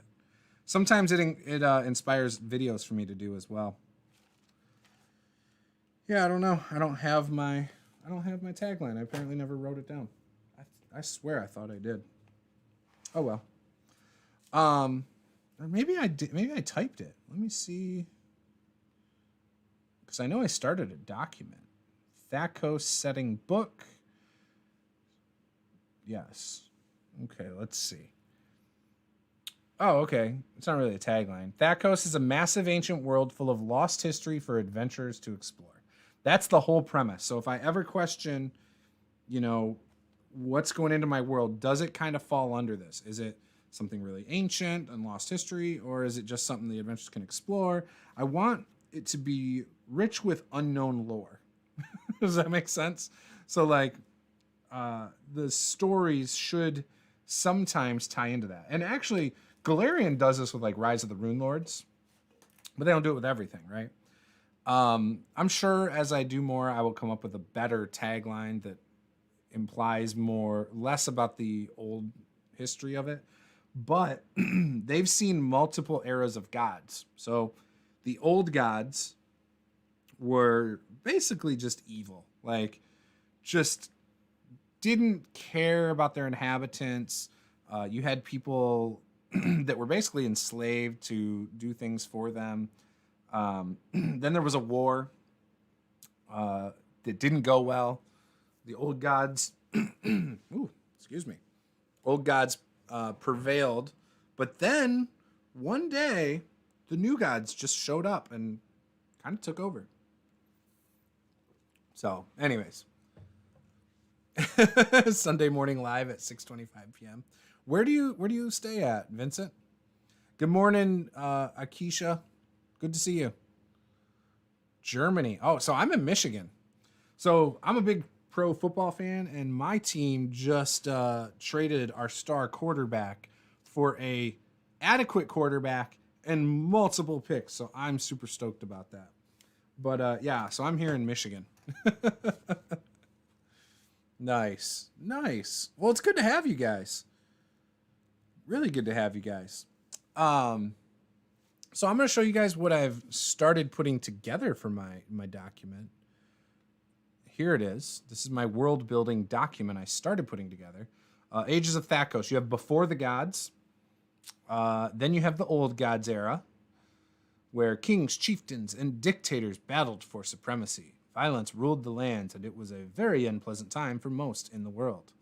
Uprisings would happen. And again, my writing is not the best. I got to edit it. I have not edited any of this. This is usually just me taking ideas and throwing it on paper. I edit it later.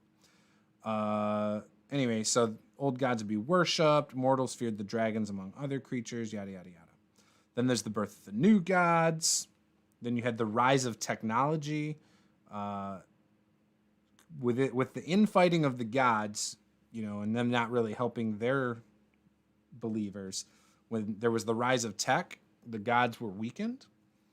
And then, seeing that the mortals had mostly forgotten them and no longer worshipped them, they brought great catastrophes down on the world. So imagine hurricanes and earthquakes and just all this crazy stuff in the rise of tech as people quit paying attention to the gods. But then you had the rise of magic, which then technology went away. Again, some of the gods didn't like certain magics, things like that. And then the current era is darkness ascending. So the gods are a little displeased as this era has started. Not as much as they used to be, but there's been things rising up that are evil, that the gods kind of are not involved in keeping at bay at the time being. So that's kind of the idea there. So then I've got like different locations right here. Again, mostly placeholders, but I've played games in all these areas. So I've got enough information in this binder to flesh this stuff out. Just need to get it on paper in this document. So yeah, got all that. And then I'm going to have all my homebrew monsters and animals there. Factions. I've got way more that I just need to write down. Former adventuring party. So anybody who's ever played in my homebrew world, whether you played in a one-shot or a campaign, I'm going to have those in there. I'm going to put those parties in there. And I'm going to go back because I recorded all of the games that have been played in this. I'm going to go back and... actually, that's not true. 2 of them I didn't record. So, but I'm going to go back with my notes and things like that and add on to it. So maybe the campaign ended abruptly. I will then write a little fictional story about how that unfolded after the campaign and put it in there. And who knows, maybe this is something I can just give off to those old players too and be like, hey, check this out.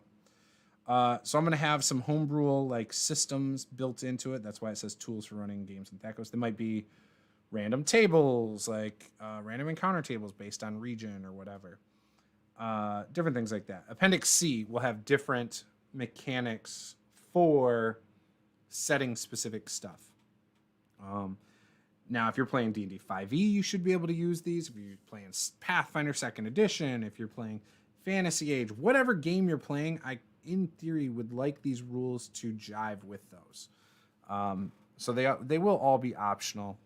But for the most part, my setting book is going to be system neutral. So when it lists monsters, it's not going to say they have a plus this or plus that. It might say they're really strong. They have the ability to, summon something or whatever. Whatever their abilities are, I'll say what they are, but I'm not going to say mechanically how they work. That's going to be up to the dungeon master to decide. So, I'd like to visit USA one day. Got a couple of RPG friends over the pond.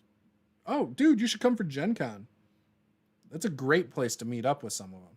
Or even other gaming conventions like PAX East or the Nerdarchy convention in late October, which I do plan on going to that. Vincent, gods are mildly annoyed. They got their coffee too late. So my gods were fighting each other too, the new gods, and they've actually agreed to stay on an island. Imagine Mount Olympus, but this is an island in the middle of an ocean that it takes a long time to get to. I also have in the ocean a huge drop-off into a whirlpool that's just way out there. It's a massive thing the size of a huge continent. So yeah, we having Gen Con this year. They sent out a feeler survey like a couple weeks ago. It sounds like they hope so, but we'll see. I'm not banking on it. I don't expect it, but if I have the vaccine and I feel pretty safe, then I will go. If it was tomorrow, I wouldn't go. So that's just me. Whoops, I didn't mean to close that, but I did. Oh well. Yeah, I want to go to Gen Con. Gen Con's fun. Get to see my friends. Get to hang out with Bill and Dave from Nerdarchy usually and all those guys. And I love all them. So yeah, if Gen Con is happening and I feel safe, I'm going. But we'll see. If I have money, but Corona makes it even harder currently. Yeah, I left my job in May, so I'm with you on the Corona screwing that up. So the gods share a flat and bicker with each other. Pretty much.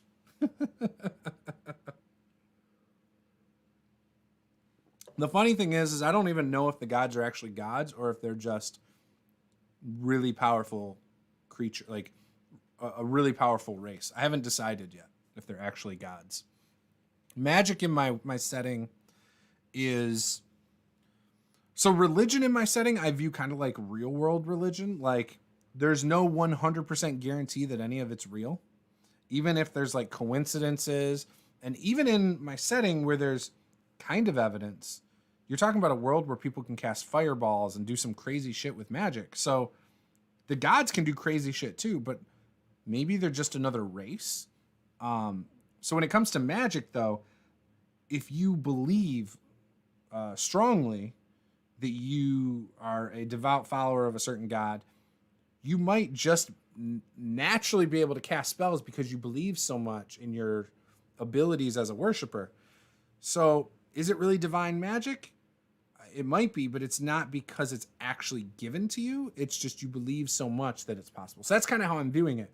But you could, in theory, have in my world an atheist spellcaster, cleric. So maybe they're not devoted to a god, but they naturally are able to cast certain spells, right? I don't know. That's kind of what I'm thinking. So yeah, gods I don't think are going to be necessary in my setting, but there's enough people who believe in it. So again, there's that whole deal. Oh, okay. You already got the vaccine. Nice. Yeah, I'm not sure when I'm going to get it over here. I would like to get it soon, but we are limited in the amount we have right now. They're doing caregivers first.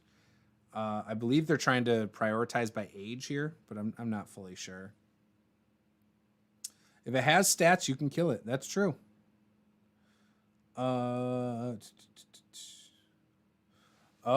that's interesting. A setting where there is no other dimension, so gods and spirits of the dead are roaming around instead of going away. That makes sense. I like that. Yeah, I don't know how I'm going to handle like that. I want to have like a limbo, and I want like a where all the souls go when they die. I do want something like that. Because I've always viewed death in RPGs, especially like fantasy games, as not necessarily final. Say you have a group that really loved a character. Why not send them into Hades to bring back their friend? You know, like, why not? It's a fun adventure. If everyone really wants that character in the group, maybe they try to find a way to bring them back. So I've always, when I've had players who really get upset about death, and I know they do ahead of time, I've just told them, like, just so you know, death doesn't have to be final. If you truly, truly, truly love your character and don't want to make a better new character, we might be able to work something out. Never say that we're going to for sure, but I always say that it is an option.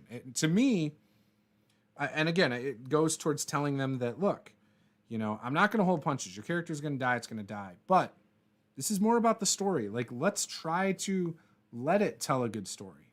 You know, if your character dies and it's very uneventful, then work with me. Maybe your character suffered critical wounds and, you know, you have accepted they're going to die.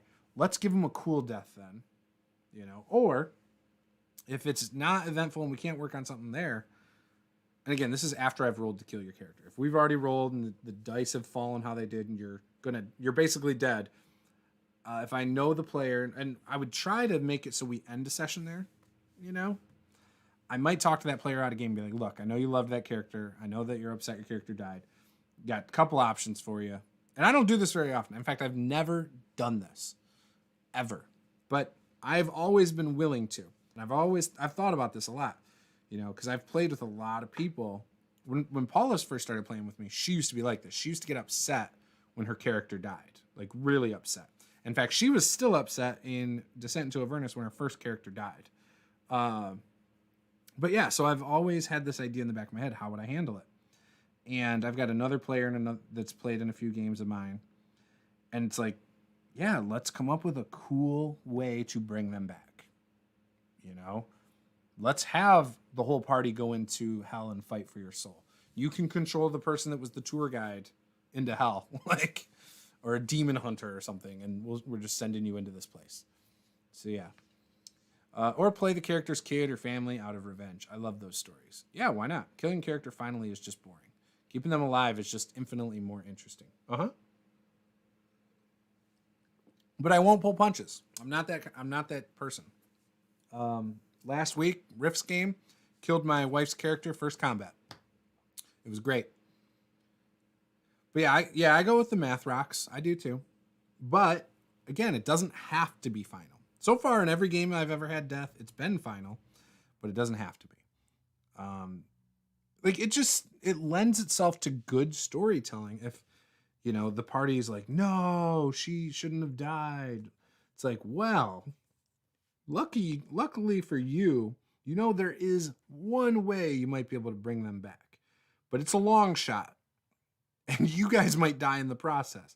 And if you die there, it is final. Like, your souls are gone if you die in hell. Like, you have no soul anymore if you die in hell.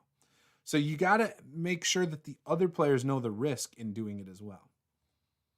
I don't say we should not kill, but punish in different ways. Yeah, no, never punish your players.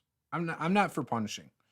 It's a game. Let them have their fun. As long as they're not disruptive, I don't believe in punishing them for stupid moves. Plus, I think it's very subjective. What some DMs might think is stupid, another person might not. So don't pull your punches, punch somewhere else. Roll outside the GM screen to let them know it is not you. Nah, I like rolling behind a GM screen. Online games, I don't usually let them see my dice either.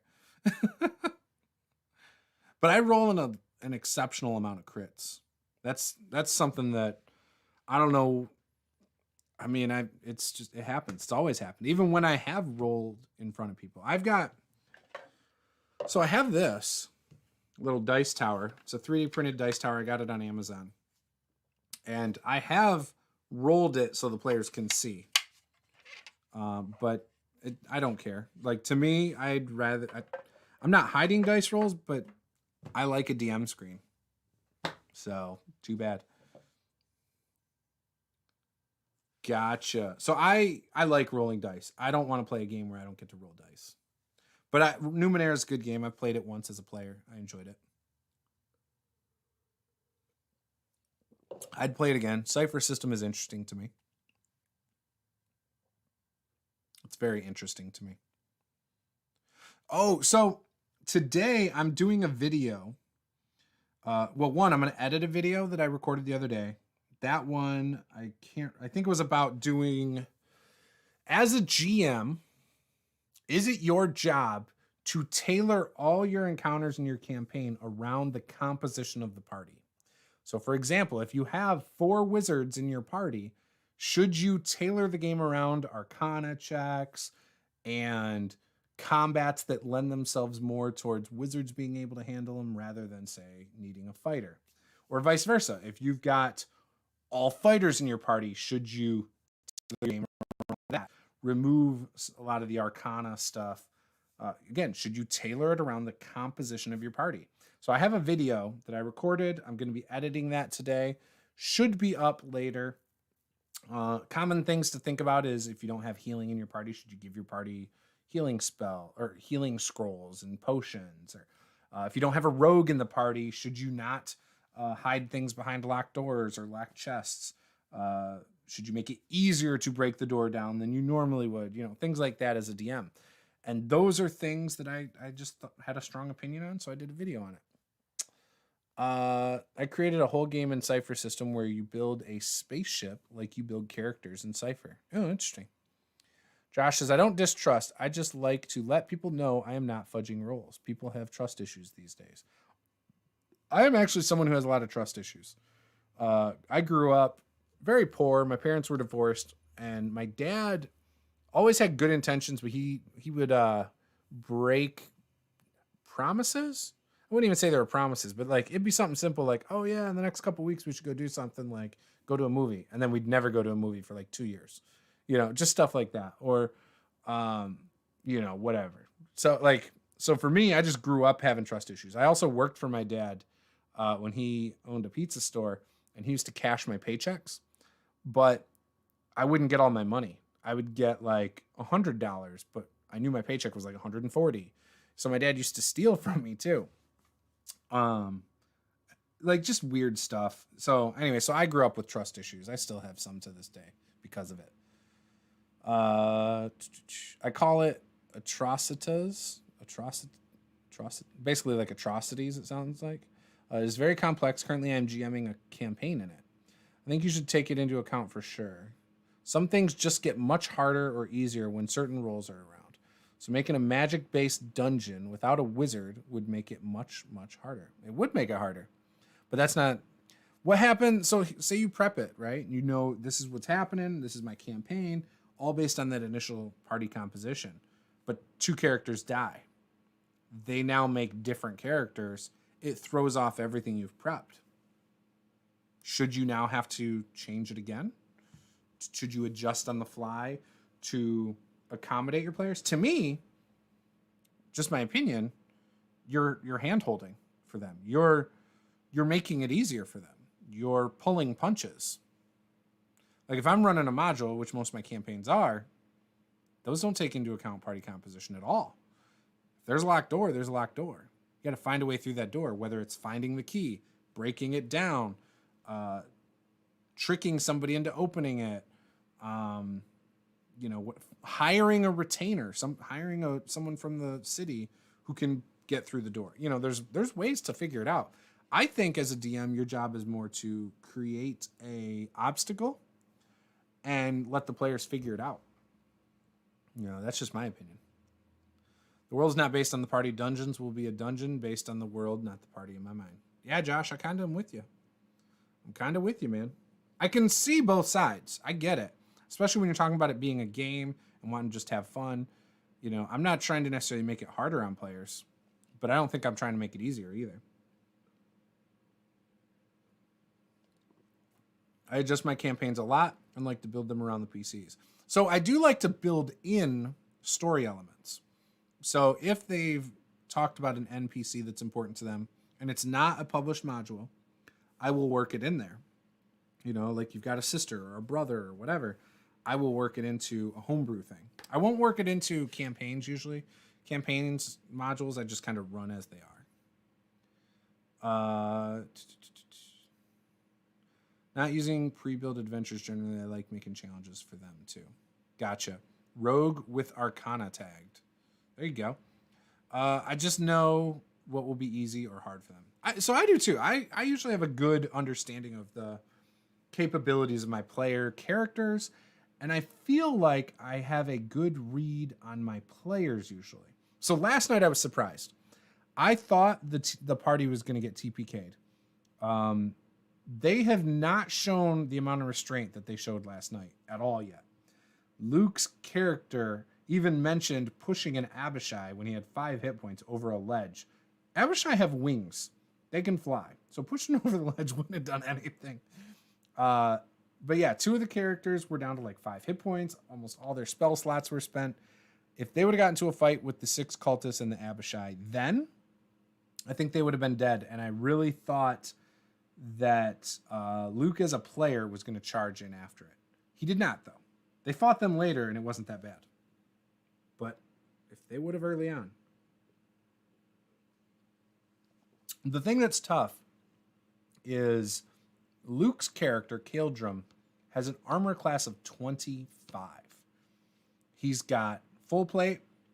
I believe it might be magical, like +1 magical. He's got a magical shield, and he's got a spell that allows him to up his armor class as well, because he's a paladin. So he's the tough one. There's not a lot I can do to hurt him unless I purposely tailor encounters around it. Luckily, in Avernus, there are some creatures that are already built against his weaknesses. We've already fought a couple of those. Things that require will saves, for example. Things like that. Those are his weakness. But yeah, so I do find it hard to challenge his character. Although the last 3 sessions, I've been able to do some stuff. So I can introduce hard things as highlights and not just have a pre-build thing in which suddenly becomes a dead end for certain groups. So, okay, the dead end aspect is a whole different ballgame. So if you are, especially in a homebrew, you should never put things behind an impossible obstacle when it comes to needing to do those. Now, if you want to put a magic item behind a locked door, go for it. But you don't put must-have things. You don't halt progress. You don't put a dead end in the way. That is a huge issue. And that is the one thing I will agree with you on. But I do think you need to still have things. Like having a locked door that literally just has like spoiled food behind it is hilarious, especially if they worked so hard to get through that door and they paid somebody like 150 gold to come all the way out to this dangerous place to get through this door, and then they find out it's just spoiled food. Like, that's great. Personally, I think so. But don't put important story progression things behind a door. I like to introduce NPCs, which are arch enemies of the characters specifically, and know their weaknesses, for example. Oh yeah, I agree. I do that. Shield of Faith is very useful. 100%. It is really good. Knowing if half the battle. All paths should have 3 solutions. I mean, sure. So I don't plan solutions. I will never prep solutions. I might say, yeah, the obvious, like to lockpick or to break it down, but there might be another way in. There might be a secret way in from above or below it. Like, who knows? I think there's just a different philosophy here, but we are essentially doing the same thing. Yeah, I think so. Yep. 100%. Like, again, an iron locked door does not have to be picked. Your fighter might be able to bust through it. Your wizard might use a knock spell. You know, it is what it is. But I'm not going to tailor like, oh, you don't have anybody with a crowbar or lock picking tools. I don't care. The door's locked. Like, I don't give a shit like what your characters are capable of. It makes sense that they would lock the door to the castle, or it makes sense, you know, to me, it's always about what makes sense in the context of the game world, more so than the party's composition. So again, I have a video. It'll go up probably tomorrow, but yeah. Yep. Always make sure the party can progress. Yeah, exactly. I make a situation, simulate the world, but in a good amount of times, the PCs will find solutions I would have never thought of. Exactly. So because the players will come up with things, when they are challenged to come up with an outside the box thought, they'll come up with it too. You know, I can't think of the amount of times that players have like lit something on fire because they thought last night they were messing with an altar. I don't think they expected anything to happen. They were cleaning an altar. Well, Paula's character was wiping it, which is awesome. There was no reason for her to clean it off. She was just trying to be nice because one of our other players worshipped that deity. Well, then that player started praying at the same time. Now, in the module, it said praying does this thing, but I awarded Paula's character inspiration because I just thought it was a nice gesture. And, it ended up magically cleaning the altar. It was great. But I didn't expect him to actually do the prayer. He didn't do that very much through the game. I didn't expect her to clean the altar. Just interesting stuff. Maybe the dungeon is made in California and the wall is thin. or there is no wall. That's half of the fun for me as a player too.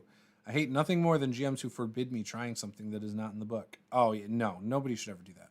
Don't try destroying German-made walls. Yeah, I think there's too many DMs who handhold their players. And I think that's what leads to a lot of problems in games. Like, for example, a big complaint people have about D&D is that it's too easy for players. It's too easy for players.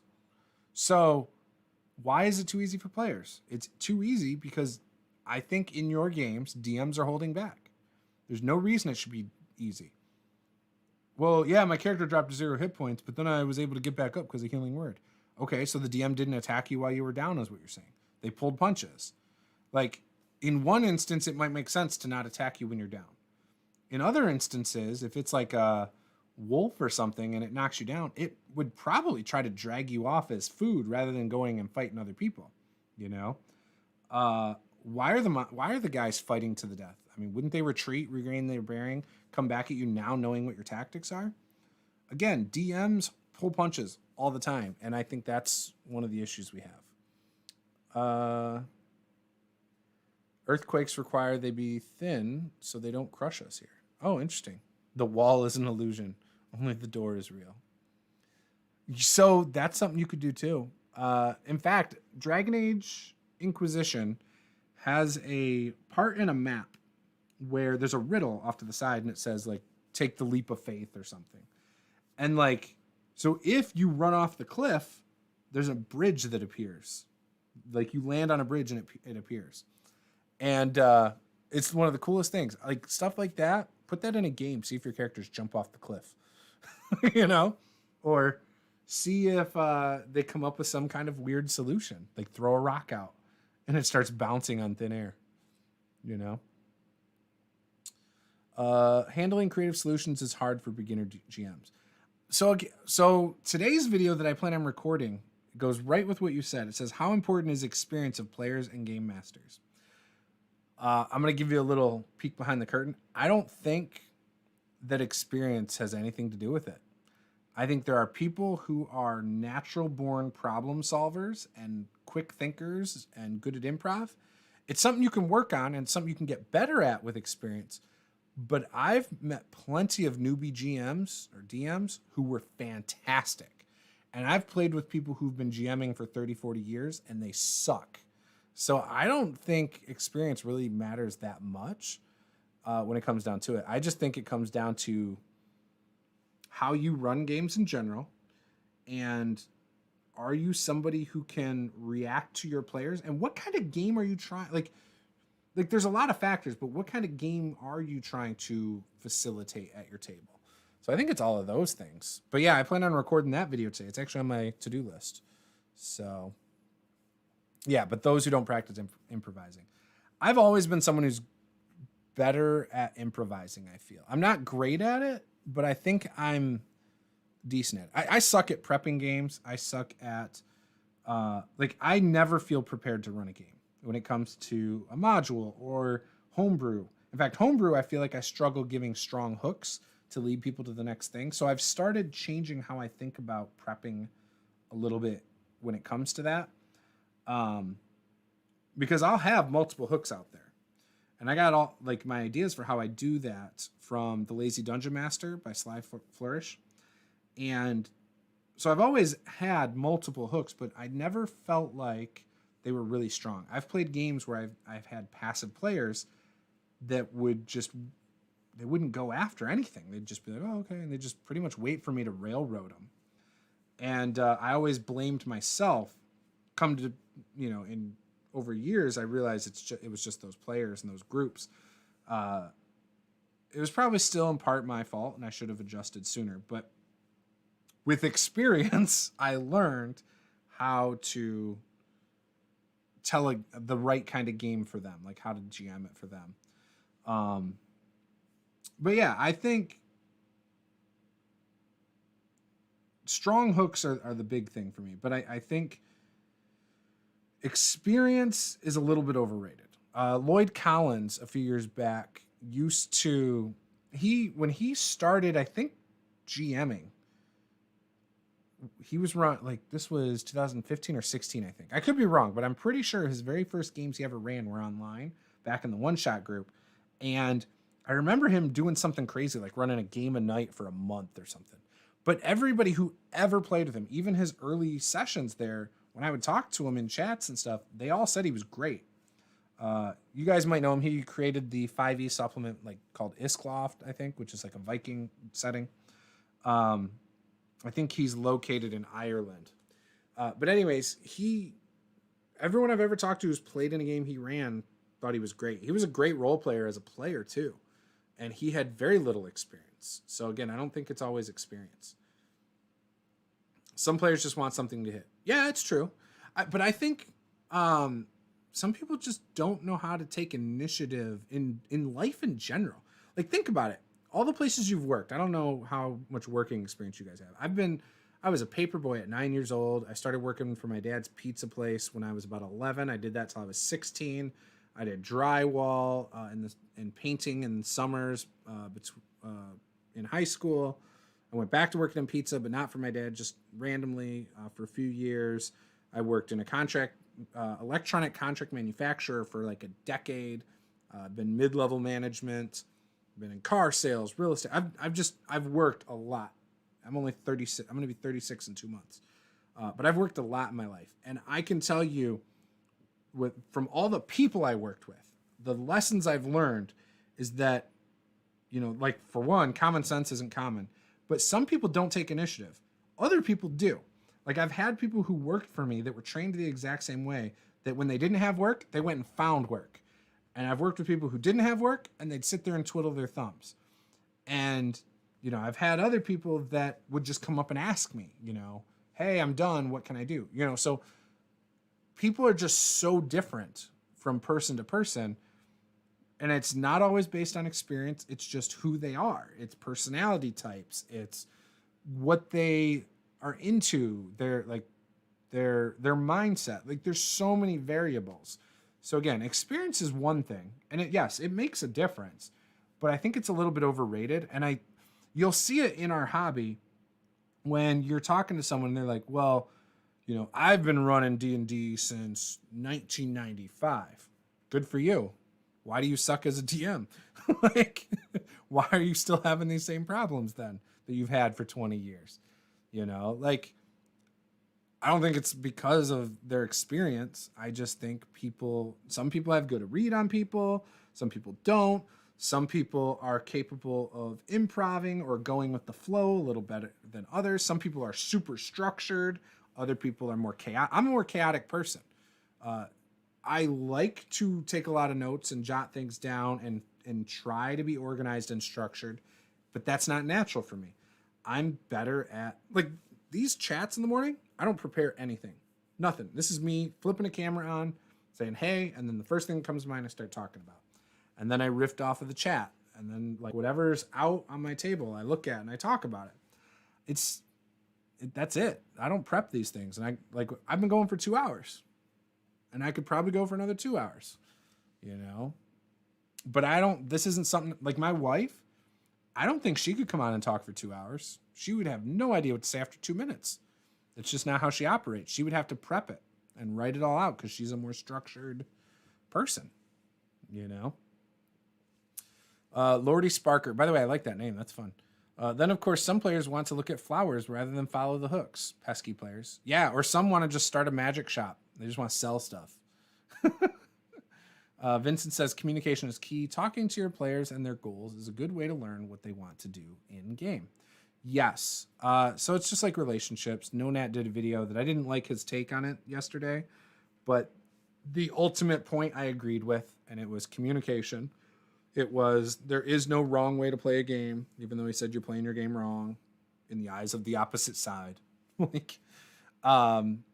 But yeah, I 100% think that, again, communication is key. Yes.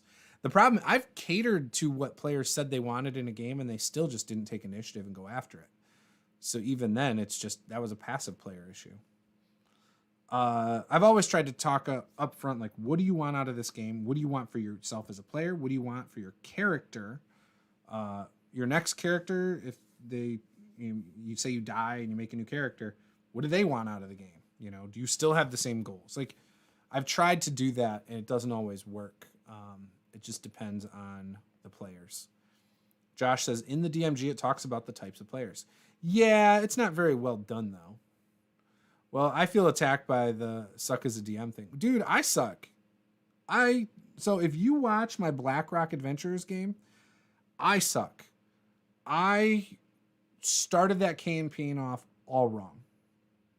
All wrong. I had an idea what I wanted to happen. I started that game off really like in a side quest.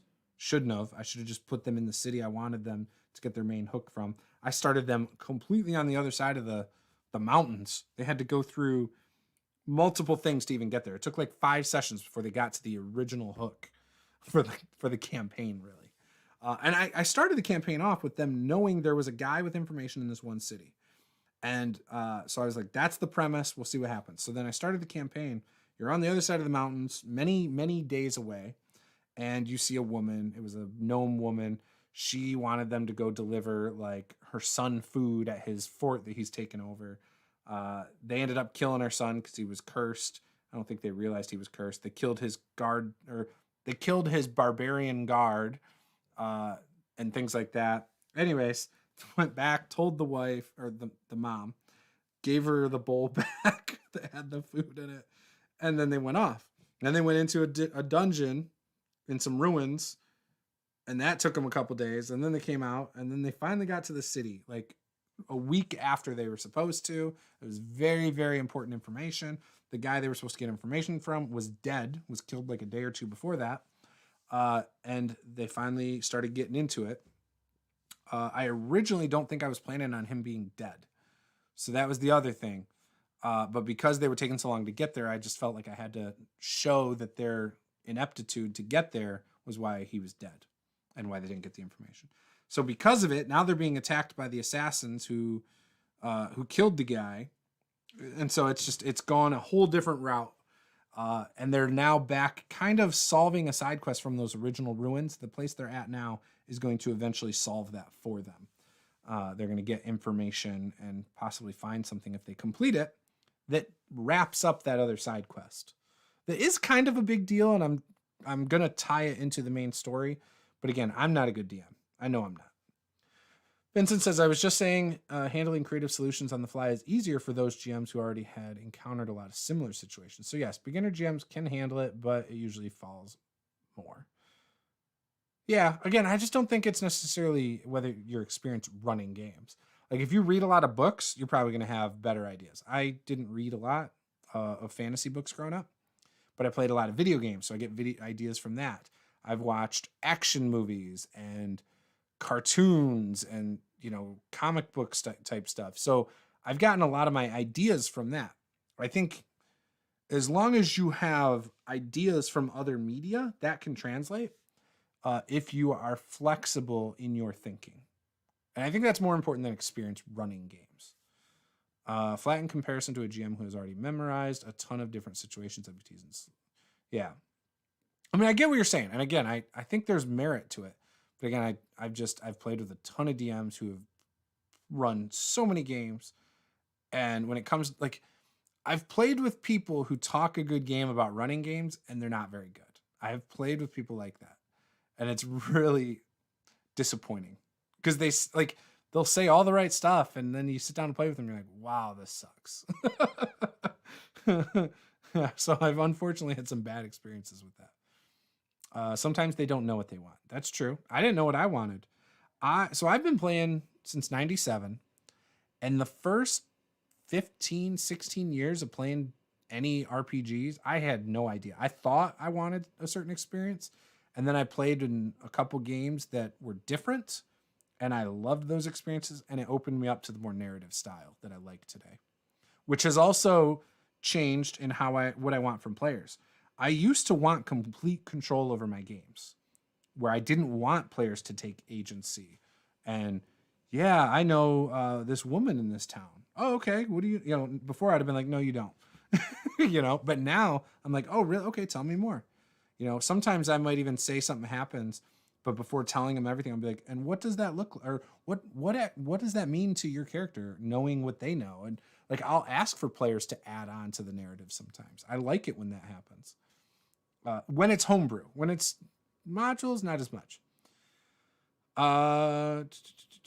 Very true. Some will not move without a swift kick in the pants. Yep, unfortunately. Sometimes they must take a risk and try something to see what they really like. Yup. People are not natural risk takers, though. Most people play it safe. I have a player in one of my games where I suggested he plays a granny fighter who doesn't want to die. And at first he thought it was a stupid idea, but now he says it gets better with each session. So I had a guy who rolled really poorly for his attributes. He wanted to play a fighter, but he had like a 9 strength. He role played it like a champ. It was basically an old retired guard who decided he didn't want to be a guard anymore. He wanted to go out on adventures. And so when he'd miss with his sword, he would be like, yeah, the sword is real heavy. So he lifts it, and when he swings it, it gets stuck in the dirt, even because he missed. It was great stuff. Finding good GMs is hard. You should treasure them. Yes, so it's a lot easier nowadays because of the internet. Unfortunately, in-person gaming is better than it online. But you can play and find amazing people out there now. I've thought about offering like paid tiers on Patreon to run games for different people. But not that I'm afraid. So right now I run one-shots for patrons once a month. And like I said earlier, we're going to be doing a Dragon Age one-shot later this month. It'll be a Saturday night. I've posted the date, but I forgot offhand what it is. But we'll be playing that. It's going to be a Grey Warden's game, possibly going after a Blight or Archdemon of some sort. So that's going to be a lot of fun. Patrons get first dibs if they're $10 and higher. I then open it up after like a week to $1 patrons. And then I open it up to Discord if I still don't have a full group. I'll probably be looking for about 4 players. We'll play a 3-hour game-ish, about 8:30 till 11 is kind of the idea. Maybe 11:30, 12, depending on what's going on. So that's what I do. But that's kind of my way of getting people to try playing online games, try different systems, give back a little bit to my patrons, things like that. I understand it well and DM a lot, but I am still not good at it. So Josh, why do you think you're not good at DMing? I'm just curious. My playstyle is normally a whole session of me, search for book, and asking questions, then making my way slowly into the mission with plans upon plans. Lordy Sparker, I have a player whose fighter character has PTSD. 2 sessions in, so should be interesting. Oh, that is kind of interesting. Josh, I'm more curious. So if you're running a 5e game, why do you think you're bad, Josh? What do you do that is so bad? There used to be a huge discussion in the community about getting paid to GM. Yep, there was. I've done videos on it way in the past. I've always been fine for it. I think it is fine for certain groups, but should not get the norm. So knowing people personally who have been paid to GM, and I guess you could say I have and been paid to GM. I've never run a campaign based on that, just one-shots. But, I think a few things happen. When people are paying to play, they're more reliable. And I used to have an issue where players would sometimes not show up to games. But I've noticed when people pay, they are there on time, they're prepared. They seem to know more about their characters than like your more casual gamers. And so it's been great. So I'm totally for it. And in talking to other people, they've had a lot of the same experiences. You don't have flaky players. Talking to other people too, one of the things I've always feared is playing with a new person if they're going to be a disruptive type of player.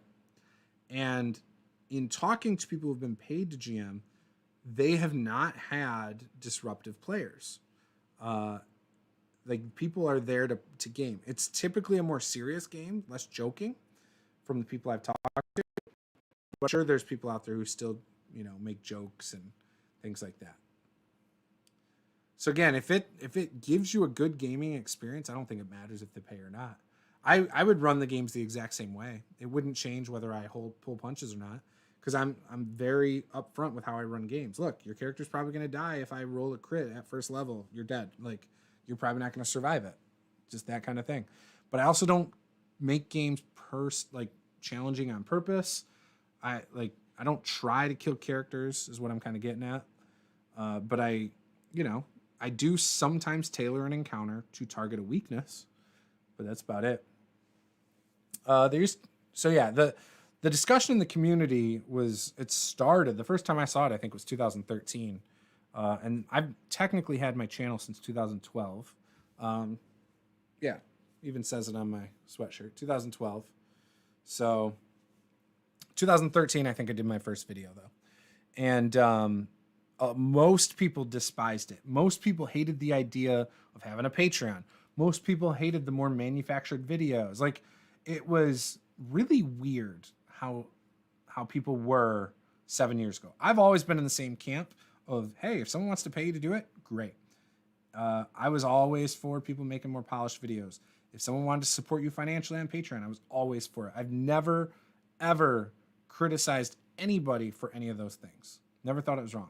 The only time I've ever said anything negative is when I knew that person a few years ago would say negative things about the people who made money, and now they are in the position of making money. In fact, I know of quite a few people in our hobby who used to trash people for having a Patreon, for getting super chats, for, charging to pay for games, or like they'd type up a little PDF and put it out and like charge for it. Like, these people used to despise them, and now those people are doing the same thing. I'm not going to say any names, but there are people who were really nasty that really rubbed me the wrong way. And those are the only times I've had negative things to say about anybody who's done that stuff. Basically hypocrites. I don't like hypocrites. That's my little rant. I think all GMs have their weak spots. I personally don't like the NPCs I build. Really? Why don't you like your NPCs? I don't put a ton into my NPCs. I usually am just coming up with a few things about them, and then I'll just quickly come up with a voice, possibly, or a mannerism or something, or a description, usually on the spot. It's been fine. Names are the hardest part for me, on the spot. I have never been paid. I thought it would have the opposite effect, to be honest. I pay this guy, so he should handle everything. Yeah, no, all my experiences have been exactly the same as whether I paid or not. So, or whether I was being paid or not. But that's me personally. I've never been paid for an in-person game. The only problem I would have with it when it became mandatory and some people would not play because they could not afford it. That would be really bad for the hobby. I mean, I don't think there's a lot of instances like that, unless it's like, so that's part of the reason I do one-shots too. I've thought about doing campaigns for patrons. Right now, I'm really loving running Descent into Avernus.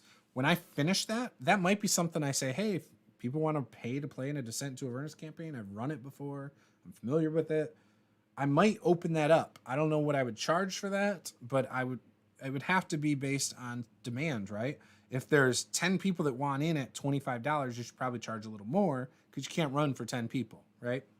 So it's just all about the demand. And that's how other people charge. It's based on their time investment and how many people want to play. And so if there's a ton, they charge a little more to dwindle that down. I have the opinion that a single most important part of the planning is asking yourself, where do I want my players to go? Wow, you're a railroad DM, aren't you?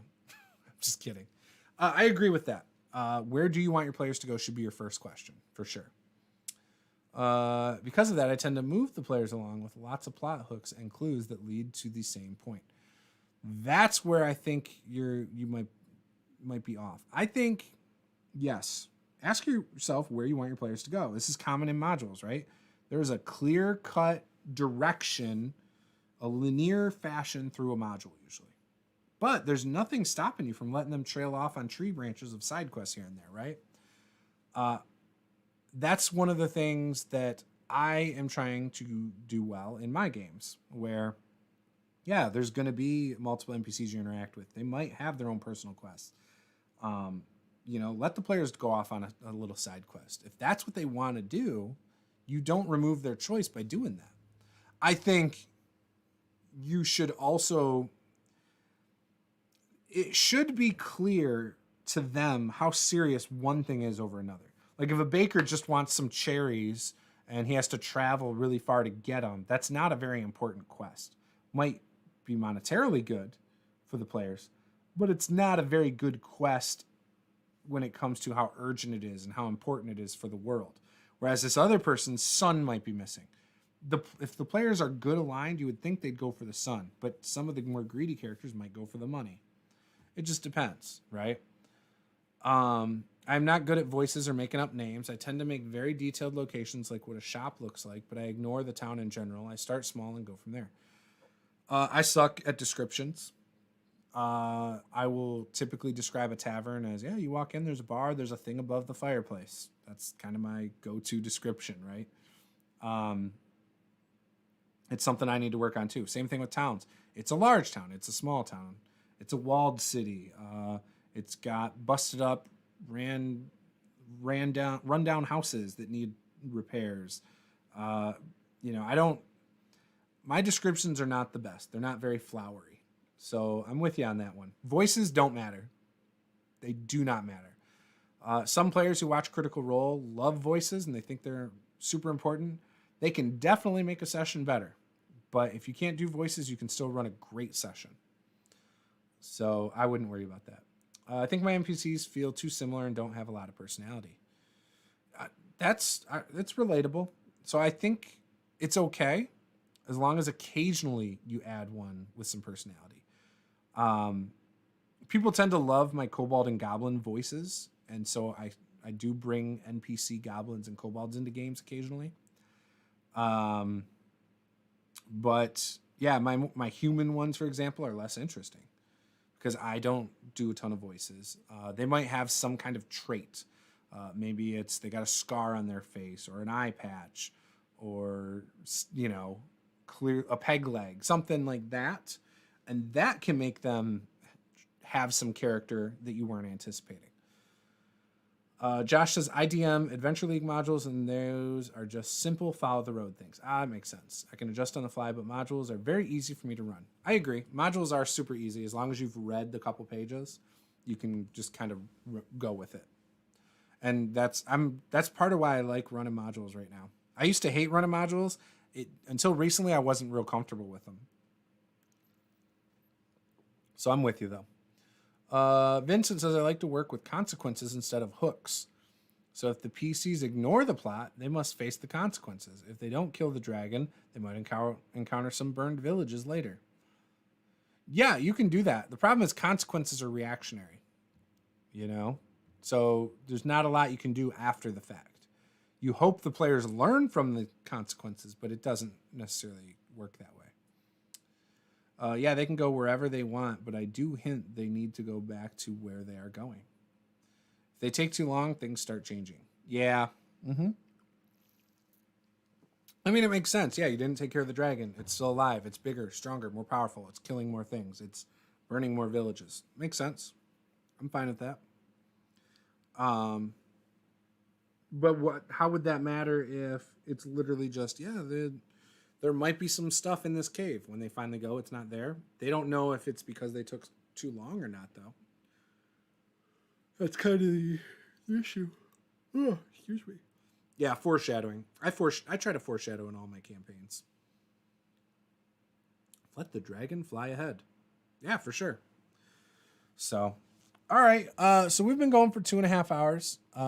I'm probably going to wrap up there, but I got to go tear out a wall, like I said, do some work.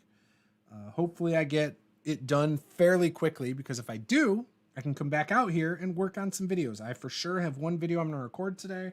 I'd like to get some of my world building stuff entered into that document I was talking about. Really flesh out the history a little more for the document's sake, and go from there. But thank you guys for watching. Josh, once again, thank you for the donation last night. Really appreciate that. We are all super excited about the Kobold game. So it's going to be a good time. But yeah, so anyways, with that, guys, thank you for watching. If you are new here, subscribe. I would greatly appreciate it. Give us a like. We do this every Sunday. I might start doing this again, maybe on an evening weeknight, which would probably be a little bit harder for you guys on the other side of the world, but might do another one midweek starting here very soon, because we aren't doing our mini painting right now. Paul is studying for certification, and I like hanging out with you guys. So to do that isn't too bad. Like I said, I just turn a camera on. It just takes the time to actually sit down and do it. So with that, guys, thanks again, and game on.